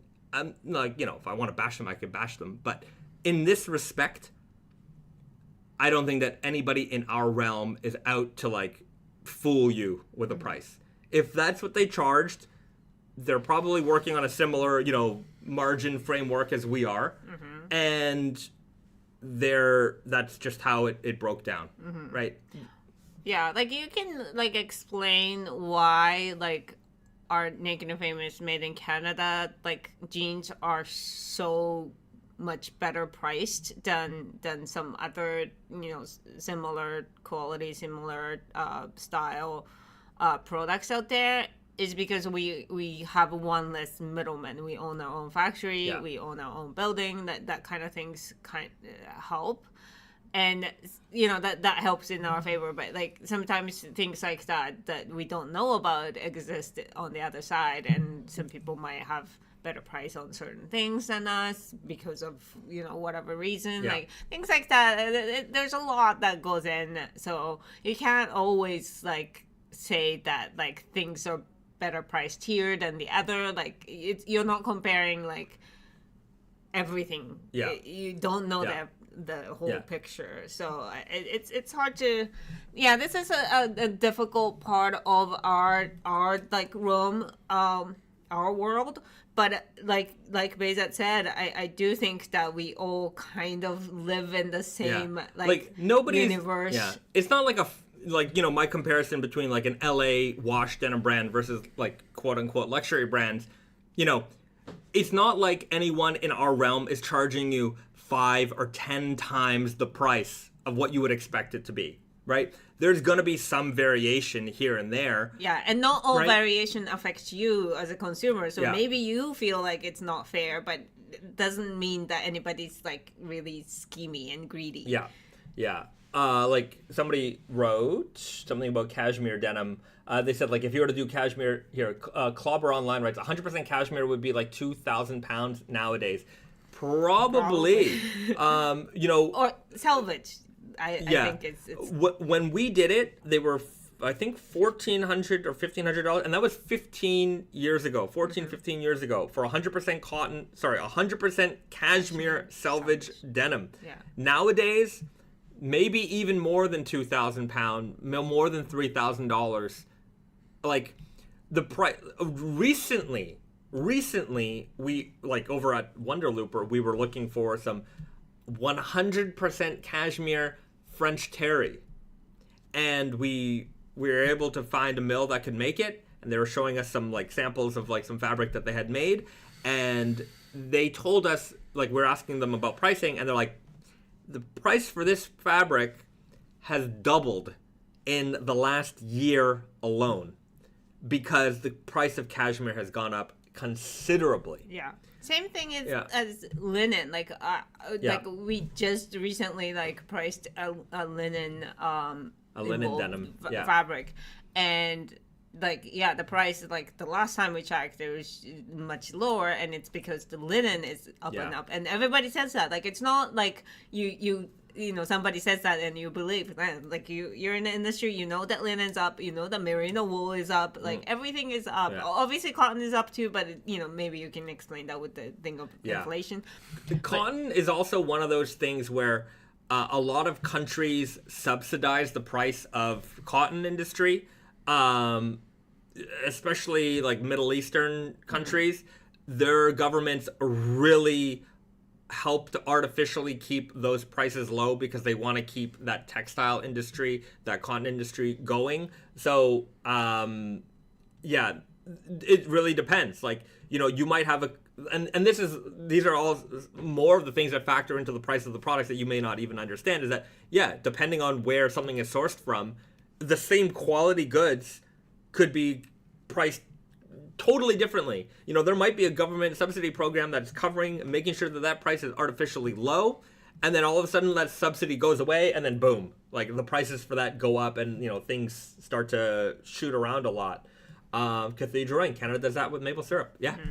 There's a lot of, again, within so many of these industries, there's a lot of dealings that go on, and you know, you might see a price $160. I'm like, but you know, you know what's keeping that price? A lot of different things. You know, and with us, we take advantage of some certain benefits. Like, for example, like in Canada, when we import fabric from Japan, there's no duties on it, right? There's no extra duties on that because Canada and Japan have a free trade agreement. Yeah, America doesn't have that. So they have to pay for duties.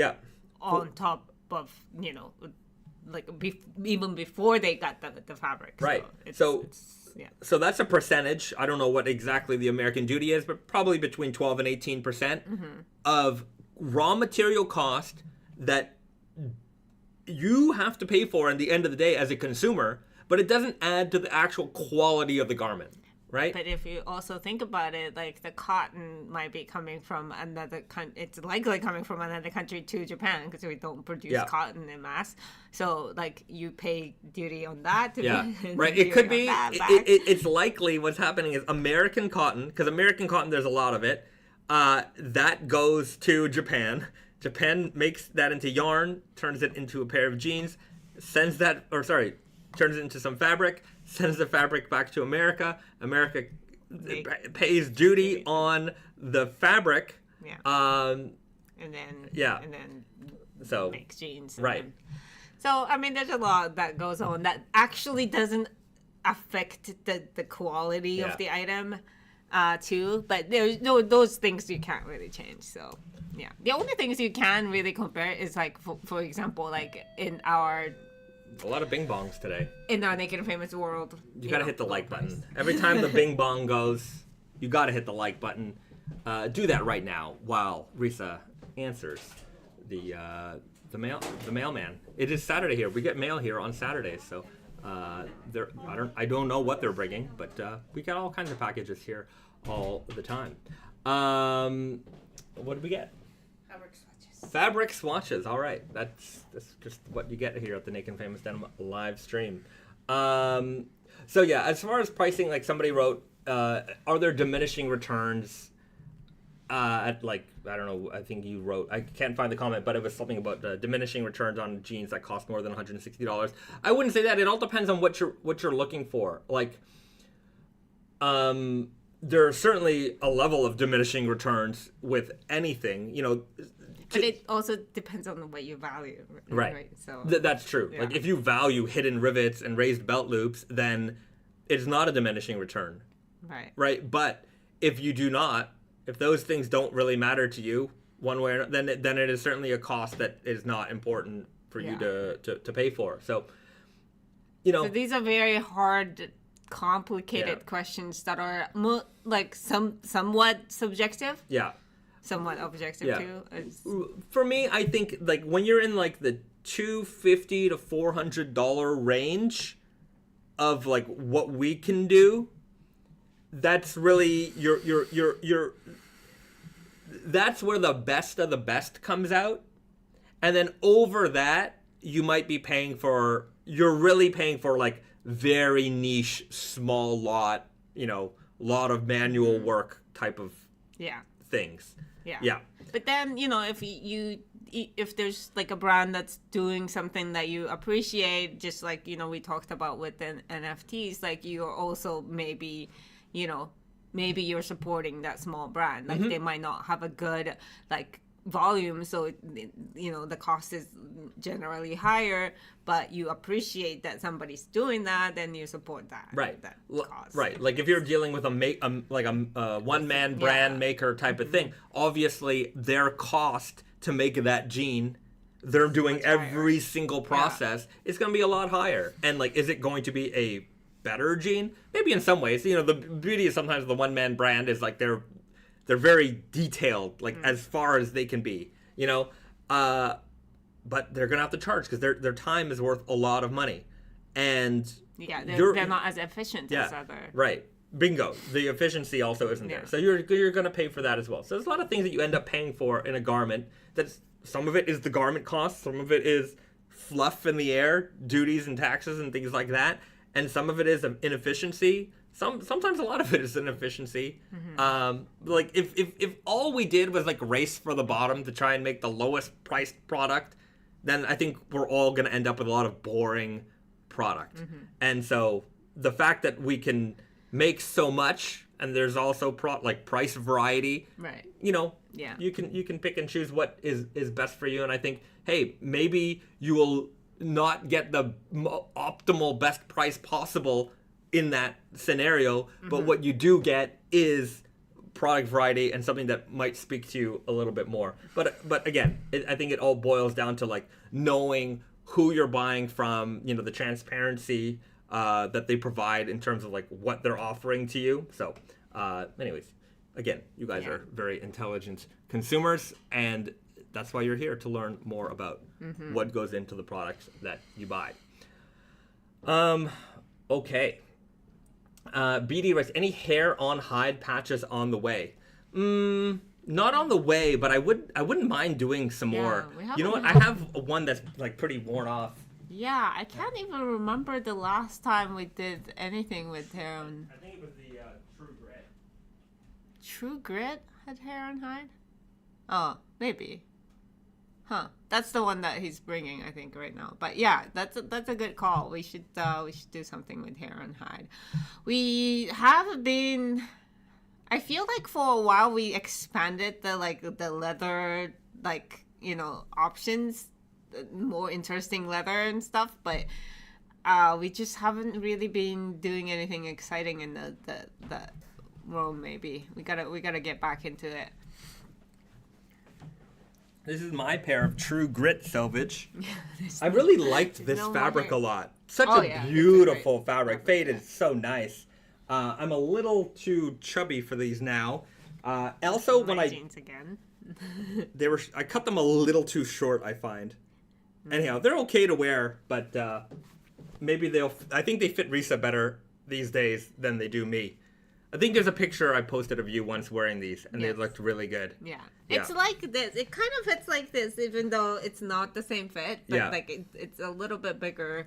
But yeah, it's perfect. But yeah, that's a hair on hide patch after some amount of wear. Yeah. What's neat about it, maybe I should do a fade review on these, is like you can see where the hair kind of held on. You know, like it's a perfect line, like right underneath like the waistband.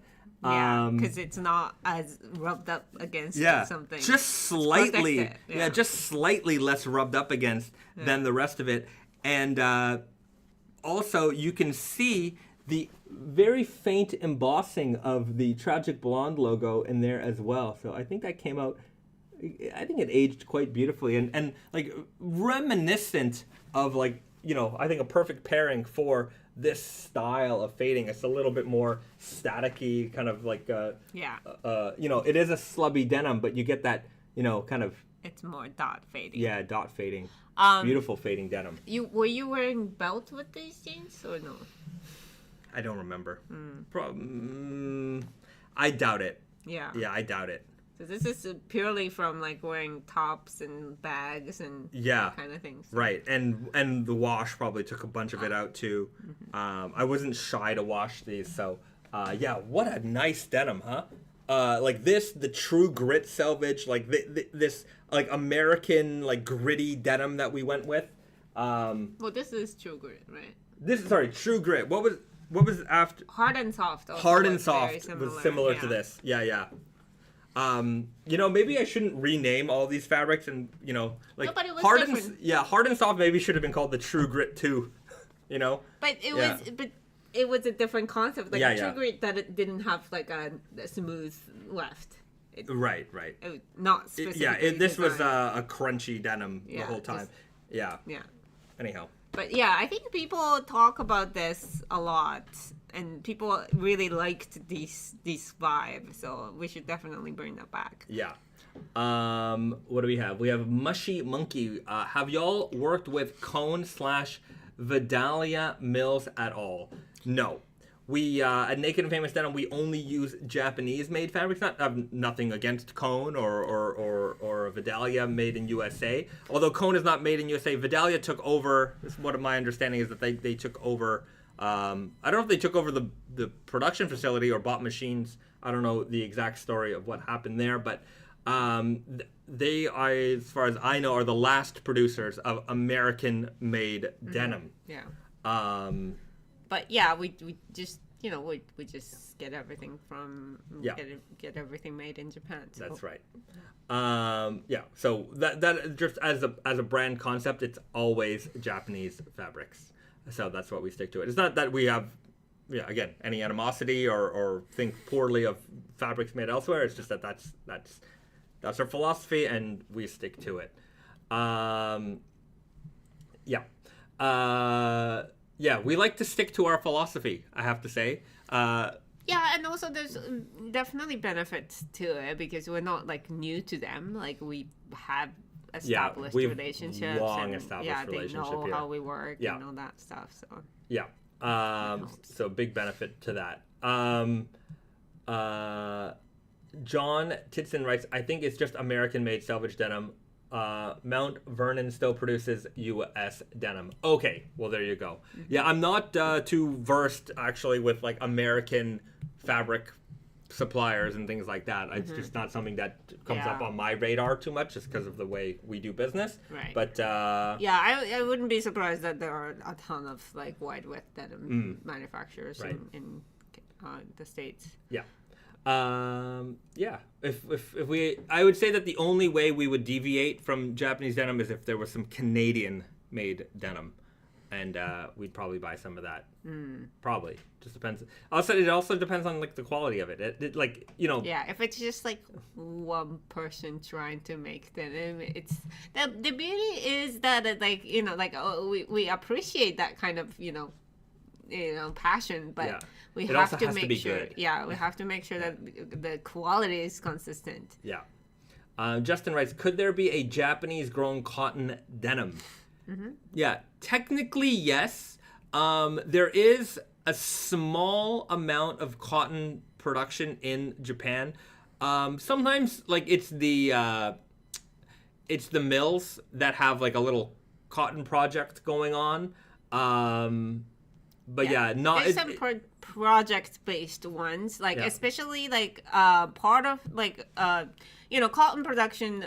Oftentimes, like it was very much of a thing back in the days around the reason why the Okayama is the capital of Japanese denim is because it's like they used to grow cotton there, and then that kind of developed the industry of textiles and all that. And it's a long story, but the in Japan, cotton tend to grow really well around water.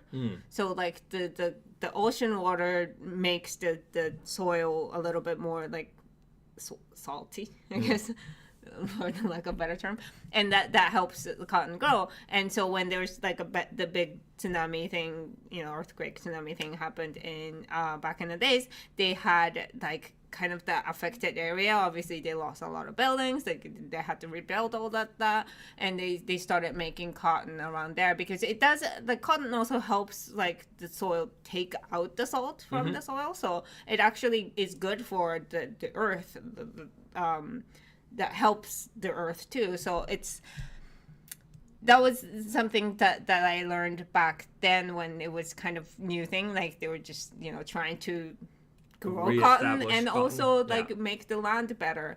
So I don't know what happened to that whole thing. I don't know if they're still doing it, but in that kind of project level, they were still they still to this day I think make some cotton. But considering how many cotton products there are being made, it's just it's just one of those really small scale that it's not realistic in terms of you can't the cost would be extreme. We wouldn't be able to do a full proper Naked and Famous Denim production made using Japanese cotton. If it was an MIJ very, very small run, certainly it could be done, but it's not like America. Yeah, so America, the reason why America can compete in cotton prices with places like India or other more developing countries is because America has a lot of land, and also they have facilities, the machines that can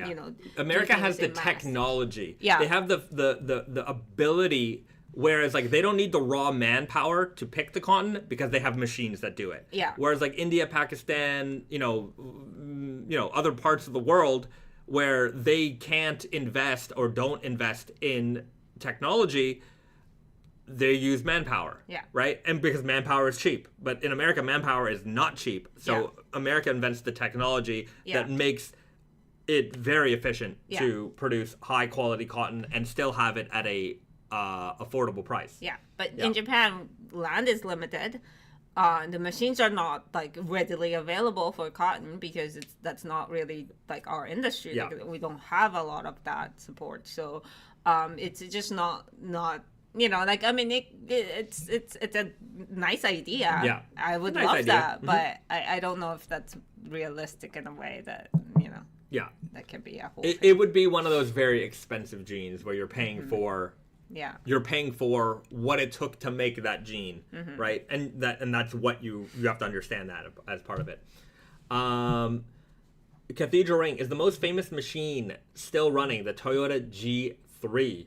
Yeah, there's a bunch of generations of G shuttle looms still running in Japan. Shuttle loom production in Japan ended in the 1980s. So they were still making new shuttle looms in Japan up until then. So there's G1, G2, well, obviously all the Gs. Those machines were made, I think, even as late as the 1890s. They were making shuttle looms a long time ago, and it wasn't even the G3 machine. It wasn't designed to make denim. It's just a lot of these machines were converted over into making denim fabrics. The first denim in Japan, when was that made? Was it the 70s? That was in the no. It wasn't. It was. Oh my God, it might have been the 60s or 70s. I don't remember offhand, but it wasn't as long ago as you think it was. Yeah, definitely after the 70s. It could be the 70s. I think it was the 70s when the first Japanese made denim was, because the Kurago did that. Yeah. Before that, Japan was importing denim fabric when jeans were made in Japan, Japan was importing denim fabric from the United States. Japanese-made jeans was there way before Japanese-made denim fabric was there. Yeah, and even before that, what was happening was like old American jeans were being chopped up and re-sewn to fit Japanese physiques. So the very first Japanese jeans were just repurposed American jeans, or like, you know, whatever was left over from soldiers or whatever was imported, you know, maybe some used garments.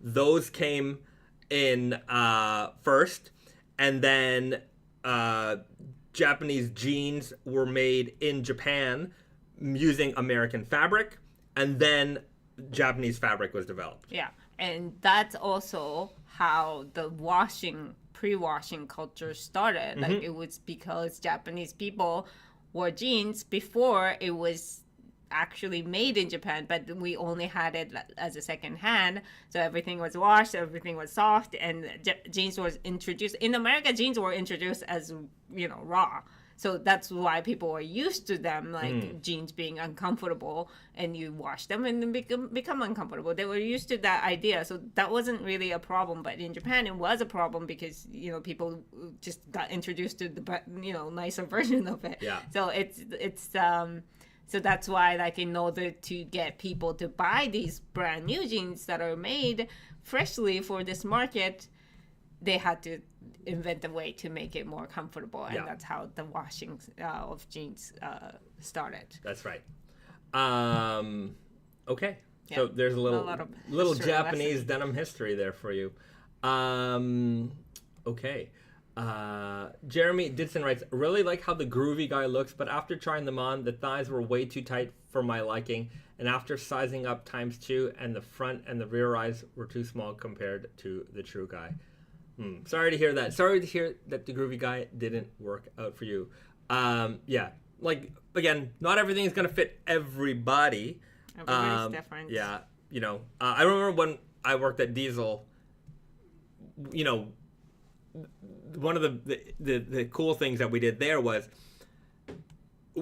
we had a lot of fits. We had a lot of fits. And, like, you would have a boot cut and you'd have, like, 5 boot cuts, right?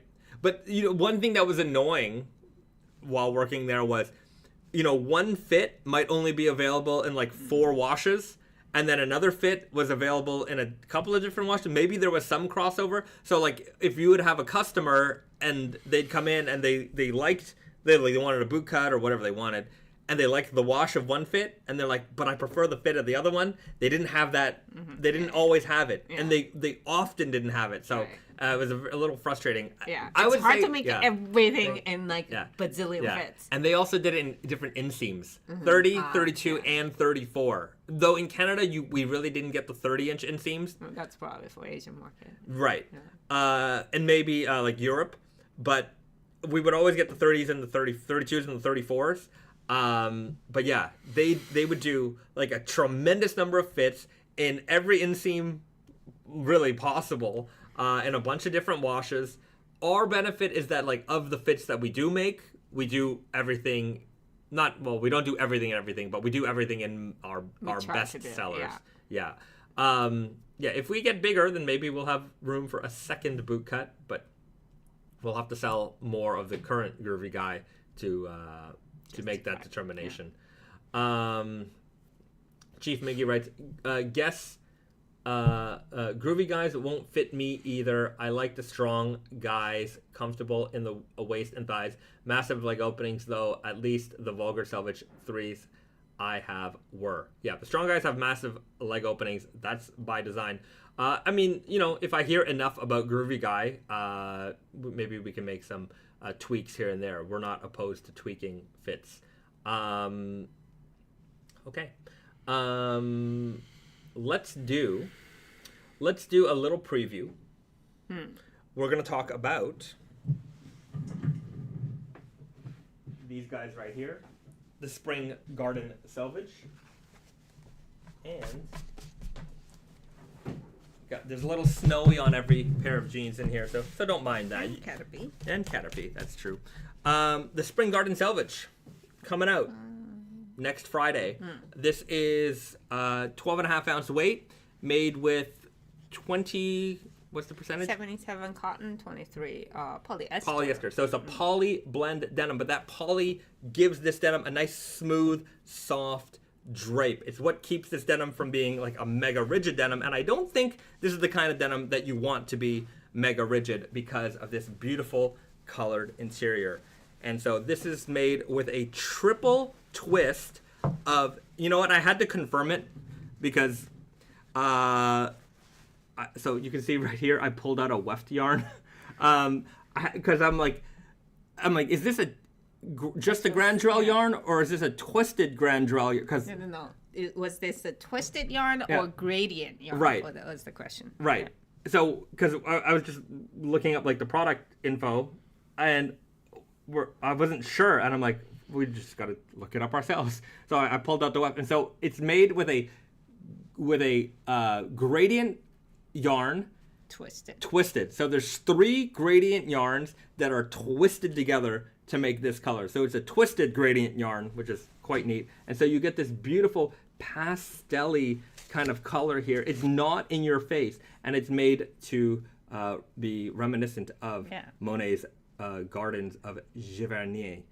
I don't know if I say that right. Giverny. Mon prononciation est terrible. For all you French speakers out there, it means. I think they agree. You guys know what that means, right? My French accent is terrible, and my pronunciation is just as bad. Sorry, Madame Allen. I know you tried. It's my grade 7 French teacher. I really liked Madame Allen. She was very nice. I don't remember my French teacher's name. I had a love-hate relationship with French teachers. I don't remember her name in elementary school, but like 4th and 5th grade, we had the same teacher. She was great. 6th grade is when I was like, I hate this language, because I did not like our teacher. He was very mean. And then grade 7 was Madame Allen, and I also had her for grade 8. And then grade 9, I also had my French teacher in grade 9 used to be James Brown's manager. What? Yeah. James Brown, the musician. I forget his name. How? And he would bring it up every now and then I just remember one day, like, he brought a bunch of pictures in, and he's like, yeah, I used to manage James Brown. Like his. Like, I don't know. I don't know. At this point, I don't know. How did you end up becoming a French? Things didn't work out well for him. Things worked out well for James Brown. Or maybe he just liked teaching French. I don't know. But I just remember I did not enjoy French at grade 9, and then that was it for me. I retired the French language at that point. Anyhow, Madame Allen, you were very nice. Anyhow, beautiful colored weft. And it's like this beautiful pastel tone and a soft toned denim to match. We're going to have the video dropping this week, and there's some beautiful the word beautiful is going to be used a lot to explain this denim, because it just simply is beautiful. This is my limitation with English words. Vocabulary. My vocabulary sucks, so I just keep using the word beautiful. But it is a very luxurious denim. It's a nice soft drape, and it's not in your face for something that is as colorful as it is. You know, we've done a lot of colorful jeans, Japan Heritage Kasuri, colored wefts, that type of thing. This is none of those things, but some of those things, because you do get a little bit of color, but it's not in your face. You don't really, like, if you see it at the right light, you see a little bit of it coming through the front face of the fabric, but very slightly. And even when you cuff that fabric up, from far, I think you can kind of see it here, but like in real life, it's up close. It's more visible, more visible. But it's like if you're just looking at, like, standing and looking at somebody's cuff, like, I don't think you can tell. It's very subtle. Yeah. So it's a nice, I think, quiet luxury, and I'm very excited for this one, because I think a lot of people are going to enjoy this. And based on the. I think, to be fair, I think the art series will continue on. This is very interesting, and I think I said this in the video, but like this, the idea of recreating something like anybody can recognize, like a very iconic piece of art into jeans, like the way we executed it was fantastic. Yeah. So. Yeah, I think this is more like, different arts, we need to do different things, right? Like, so it's going to be a interesting challenge. Yeah, that's true. So expect, anyhow, if these like bomb, which I don't think that, nothing, to be fair, I say to be fair a lot, but nothing's bombed recently. Sometimes there are some jeans that come out and I'm like, these will be okay. Yeah. Like, cause you click, look, there are home runs. There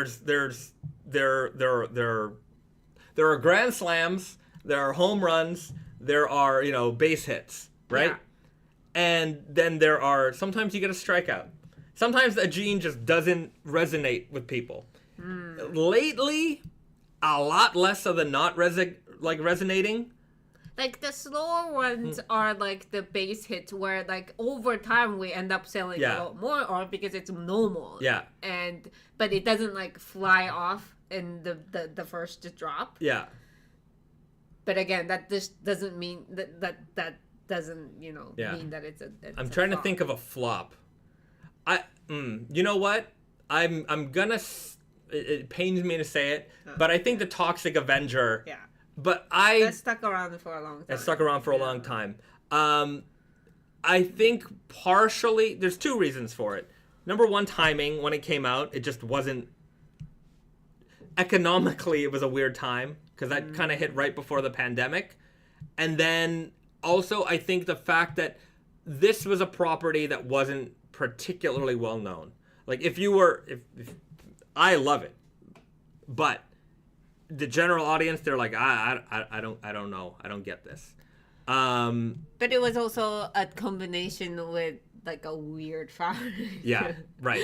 And maybe at that time, like now, I think there's even more appreciation for the like Frankenstein style denim than there was then. But it was in Selvedge. Yeah, and I think maybe a lot of people who are just kind of used to this price point of jeans. I think it would, if we did it again, I think literally if we did it exactly the same again, I think there's a lot more appreciation for it now because people have seen how that fabric fades. One change I would do is maybe taking Toxie's face off the back pocket, just because I think it makes it a little bit more wearable for those. Maybe there are people out there who don't particularly care for the property, and they can still enjoy those jeans. So it would make it a little bit more wearable for more people. Pedro writes, I would buy the Toxic Avenger day one if there was a restock, purely for the fabric, organic cotton, and that toxic weave. Ooh, we need that one. Yes, sir. That to me, I loved that fabric. I love that denim. I love that collaboration. Yeah, but there was a lot of things. That was Toxie. There was the Frankenstein weave. There's non-selvage aspect. There's the green weft. Yeah. There's a lot. I think anybody who has them loves them. Yeah. Right? I don't think anybody who owns that jean is like, oh, these suck. No. In fact, I think those end up sometimes being your favorite jeans in your collection because they're so unusual. And many of you may have got them at a great deal, which is even better. But yeah, I think in our history, that's the one that I feel like you know what? didn't hit as hard. I don't like to use the word flop because it hurts me. But it didn't sell as it was no Dragon Ball, right? It was no Dragon Ball. I also think that the Firewall was not as much of a success as we hoped for. Yeah. I think it was partially because it's hard to explain what it was. Yeah. It was made something called pre-carbon, which is what when superheated becomes carbon fiber. Yeah, it's just right before, so it's still soft and can be made into yarns. Yeah, and as it was fire resistant, but because the warp was cotton, the warp isn't fire resistant, the weft is fire resistant, and so it's like, it's not a fire resistant garment. It's just, it's a kind of a fascinating material to use. We thought it was cool to use something that is pre-carbon, that has the word carbon, that is going to be carbon, but it's just a hard concept to translate and convince people that this is cool, this is something different. And also I think it was tonal stitching, all dark. That's also, sometimes people don't like that. Right. And then it was also very rigid. I remember when we were making the video for that, we were burning stuff in the background. We're having just to make it more exciting. We were like burning the fabric and see it it doesn't burn. That was a concept that was hard to like, put it into like short explanation. Sometimes we can overdevelop something, and like every now and then, we'll have like a design, me, Brandon, and Risa having like this little design powwow conference trying to figure out what's going on, and it's like, we'll have an idea, and the comment will be thrown out, something along the lines of like, we've nobody's asking for that, nobody wants that, and I'm like, who, like, I'm gonna say usually it's Brandon that says it to me. Nobody wants that, and I'm like, who wanted any of the things that we made? There was no email that came out and said, hey guys, here's what I want, okay? I want heavyweight jeans that are indigo that are gonna fade to red. Nobody's asking, and that's the beauty of what we make, is because we make it, and you never thought you knew that you wanted it, right? I mean, to be fair, nowadays, like, there's a lot of idea that comes from, like, these live streams and chats and all that comments, but, like, that's not, like, that's part of it. Sometimes we make things because people ask for it, but most of the time it's actually not. Nobody has ever thought of it, and we just kind of figure out a way to like make something new every season. Somehow. So not every idea is going to be a winner, as we've learned. But look, if they're not winners, then the reality is everything always sells. And everything always is interesting. I think that's the bottom line. Even if it's not translated into like, easy instant revenue, like it's, well, not nothing easy, but like it's not like a clear like winner. It's still, we did something interesting there. And if you picked it up on sale, then more power to you. And now you have something special that you're going to enjoy, and even better, you got it at an even better price than what we offer. Pedro, I hear you. Toxic Elephant, I hear you.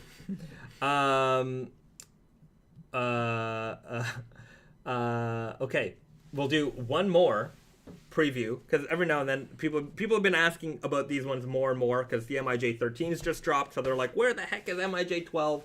Well, here's the MIJ 12, the indigo green cast, super slubby denim. The beauty of this denim is that, like, even from way back here, you can see just how slubby this is. This is slubbed out to the max. I wouldn't call it king of slub level, but it is. Woo! It is a rough and rigid denim. It is quite beautiful, and you can clearly see that there's some magic going on in these yarns. Indigo with traces of green all throughout this fabric, and it makes for one beautiful color. We haven't done a green cast MIJ since the MIJ 3. And then when we re-released that denim last fall, but that one flew. That was a grand slam. To be fair, we didn't have much of that fabric. That was a very small production. So this is coming on the heels of that. And I think for those people who maybe they missed that, re-release of that MIJ 3 fabric, or are, looking for a pair of green cast denim, this is going to be the one that you want. You're not going to want to miss this one, and hopefully we have enough inventory. Hopefully it'll be a grand slam. And look, I know that on the True Guy production of the MIJ 13. The outseam was not micro. I don't think MJ12 will be. Oh, I think there might have been a production oversight. Pattern. Okay, anyhow. I think it's a pattern issue. Okay, anyway, we got to double check that. So it's too late. Is it too late? Well, it's too late for the MJ12. Okay, all right. It's already made in. I think it's in in Canada. Okay, well then, anyhow, but on some of them, you're gonna have a really micro one, because this sample came out super micro. Anyhow, super micro. Release date? They're asking. I don't know yet. But it's actually sooner than later. We're just waiting for pocket flashers, and then we have to, attach do some... them. Oh, they're already in the warehouse? I think so. I do not know. I'm pretty sure. Okay. The reason sometimes we forget to make pocket flashers and that's being brought up, it's usually because the jeans are right there and the pocket flashers not there. So I think that's what happened. Pretty sure. Okay. Yeah. So, well, we'll keep you posted as we. If it's the jeans there, pocket flasher needs to be printed and attached, and all the measurements, all the social media content, videos, things. photos. So all it's that not stuff. gonna be like next week, but it's gonna be in the next couple months. Next 6 to 8 weeks. Perhaps I don't know. You heard it here first, guys. Perhaps. Something Perhaps. like that. Yeah. Okay, so those are some previews for you. Pedro writes, I'm going to have to go back and screen record each time Bahzad reads my toxic elephant content and then cut comment and then cut to me holding the jeans like I'm holding a piece of the Triforce from Zelda. Just make a super cut of me just repeating it. I hear you. Yeah, I hear you. I definitely hear you. All I can say is there will be more Frankenstein-ish jeans coming. I've heard you. They're coming. And there will be coming in many ways in many days. I didn't have another line for that. I just wanted to start my rap career right there. Can't do it. Okay, guys, let's do. Have an interesting time. Okay. Last week we had one of the most disgusting drinks I think we've ever had. That and cow tongue barbecue soda. Oh, yeah, those are disgusting in two different ways. Right. Yeah. So those have been the bottom of the barrel. And so when we bought the milk, the butter flavored milk, there was also a product that came next to it that we saw that was sweet potato flavored milk. Oh, you want to do that? No, I don't want to. Last week I said we were gonna do it this week, but we found a product even better, which I want to try this week because it technically we bought it and it expired yesterday, so we're gonna do it anyway. So we got to do it today. So it just has to happen. So your favorite cup? My new favorite cup. All right. Look at I bought this cup the other day. Look at it. It looks like a screw and a bolt, and it's made by the good people at the Diesel Corporation, my former employers. And I'm gonna be using this cute little peanut cup. Little Snoopy. Yeah. Okay. So the drink is the pancake tea latte drink. Yes. This isn't pancake mix that you just pour into it. That's what it looks like. It looks like pre-made pancake mix. But no, this is pancake flavored tea latte. Like black tea latte. Yeah. Made by Lipton. The good people at the Lipton Corporation have finally figured it out.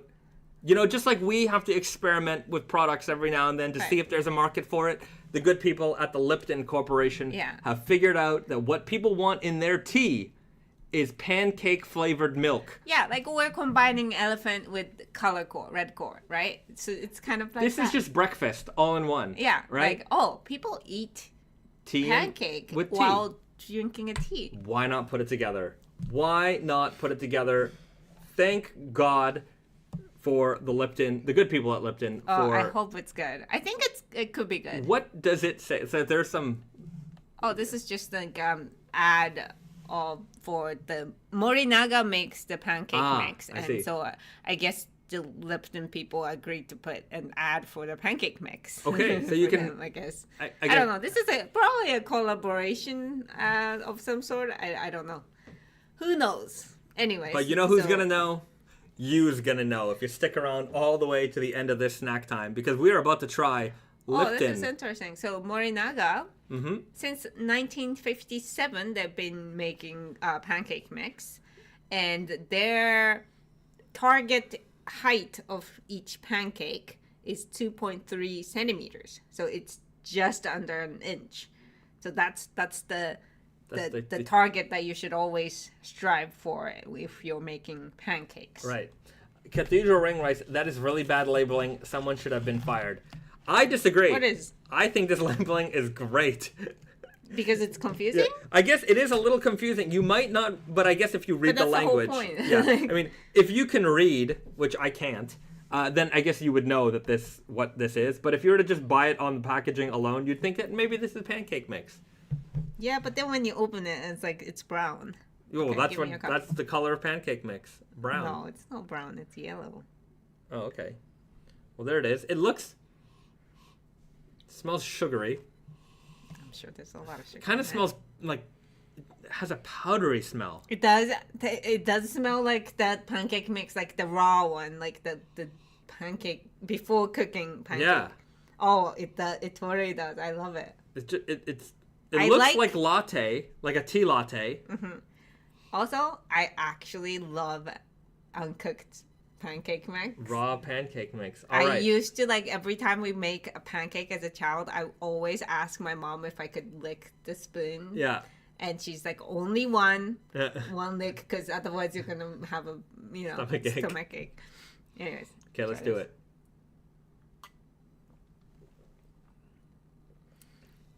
Well, okay, I can... It's not great.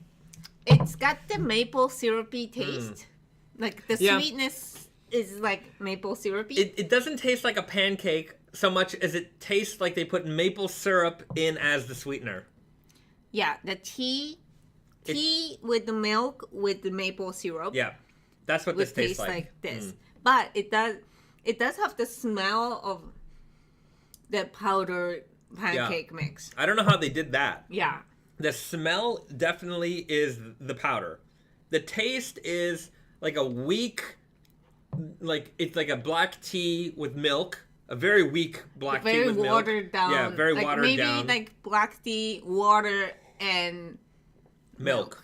And then as a sweetener, maple syrup. The maple syrup, yeah. It's not disgusting, but it's just... It's not great.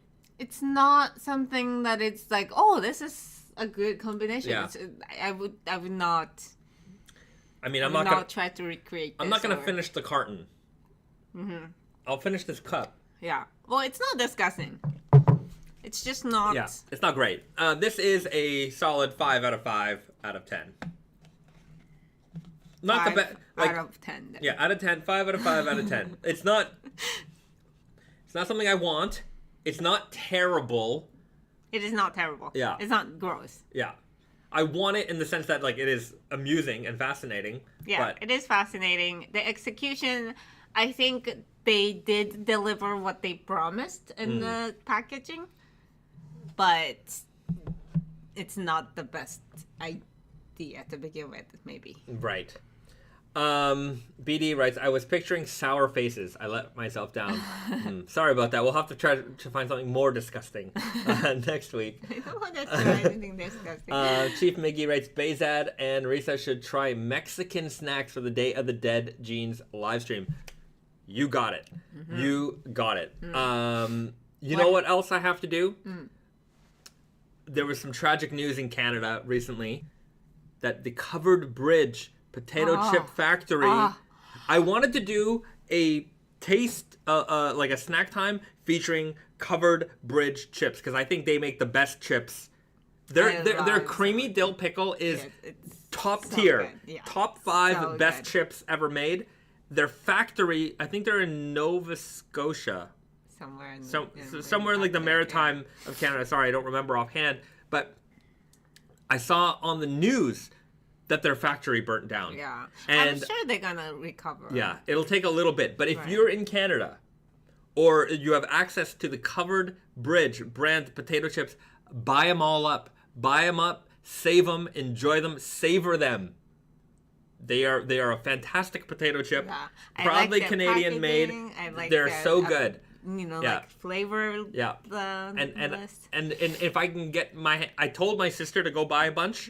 Because to me, I've just the next time every time we go to Canada, we bring back a couple bags, but I don't think we ever did a snack time on them. Maybe not. Yeah. Maybe I'm just trying to remember. Anyhow, I always wanted to feature them, but it hasn't come around yet, and I want to do it. Yeah. And now that they have some troubles, I want to do it even more to try and promote them. Covered Bridge potato chips, Canada, top tier potato chip, right. top tier. I'm sure they do export to. They might maybe to America. I haven't seen them out here. But very, very good product. So go and support the good people at the Covered Bridge Corporation.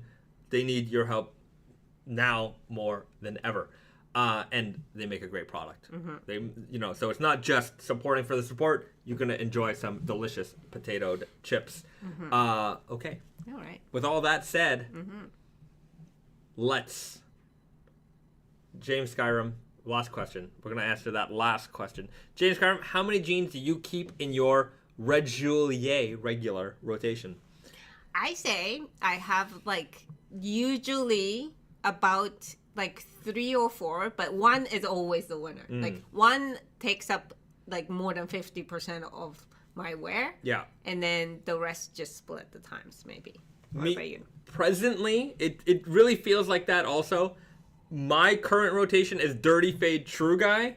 And when I'm not wearing Dirty Fade True Guy, I'm wearing my solid black Selvage Easy Guy. Mostly for 2 reasons. I find indigo and black really cover everything. You need an indigo pair of jeans, you need a black pair of jeans.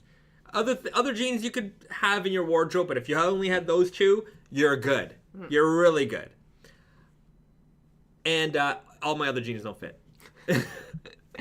All my other jeans I have so fit. many jeans that fit me well, but ever since you introduced me to your Nightshade Strong Guy size 30, that's just so big in the waist, but fits it's just comfortably everywhere. So else. Comfortable. It's sometimes even more comfortable than sweatpants. So I've just been wearing this non-stop. It's just so hard to get into a more fitted jeans after this. It's just I'm so lazy. So yeah, that's our current rotation. And yeah, we'll that's a good question. That is a good question. Chief Mickey writes, I only have one pair in rotation, the Blue Owl 10 anniversary. I plan on wearing my 10-year anniversary for the summer. Well, there you go. That's great. You can certainly get around in our world. You can certainly get around with one pair, but sometimes that one pair goes in the wash and you need to wear another pair. But if you are the kind of a person who only wears or only washes their jean once a year, maybe less, then maybe you don't even need that second pair. You can just wait it out. That's it. So there you have it, everybody. Another successful live stream. This has been a successful live stream in the books. Period. We will see you guys again next week. Naked Famous Denim live stream right here on YouTube, 7 p.m. Eastern. Before you go, hit that like button. Let us know how much you appreciate all the good work that we do here for you. And 2 things, we'll have the Spring Garden Selvage video probably coming out Monday or Tuesday. We'll have it this week at Tate and Yoko coming out. We've got a Wonder Looper live stream coming out on Thursday. So if you want to learn more about what's going on over at the Wonder Looper land, I know we've got some restocks coming into Tate and Yoko this week for double heavyweight tees. And then we'll be back again next Friday with the Naked Famous Denim live stream, the greatest live stream, raw denim live stream, and otherwise in the history of the internet. Period. So we'll see you guys next week. Have a good weekend. Do something nice for yourself, nice for somebody else, and we'll see you guys real soon. All right. Have a nice weekend. Bye, everyone.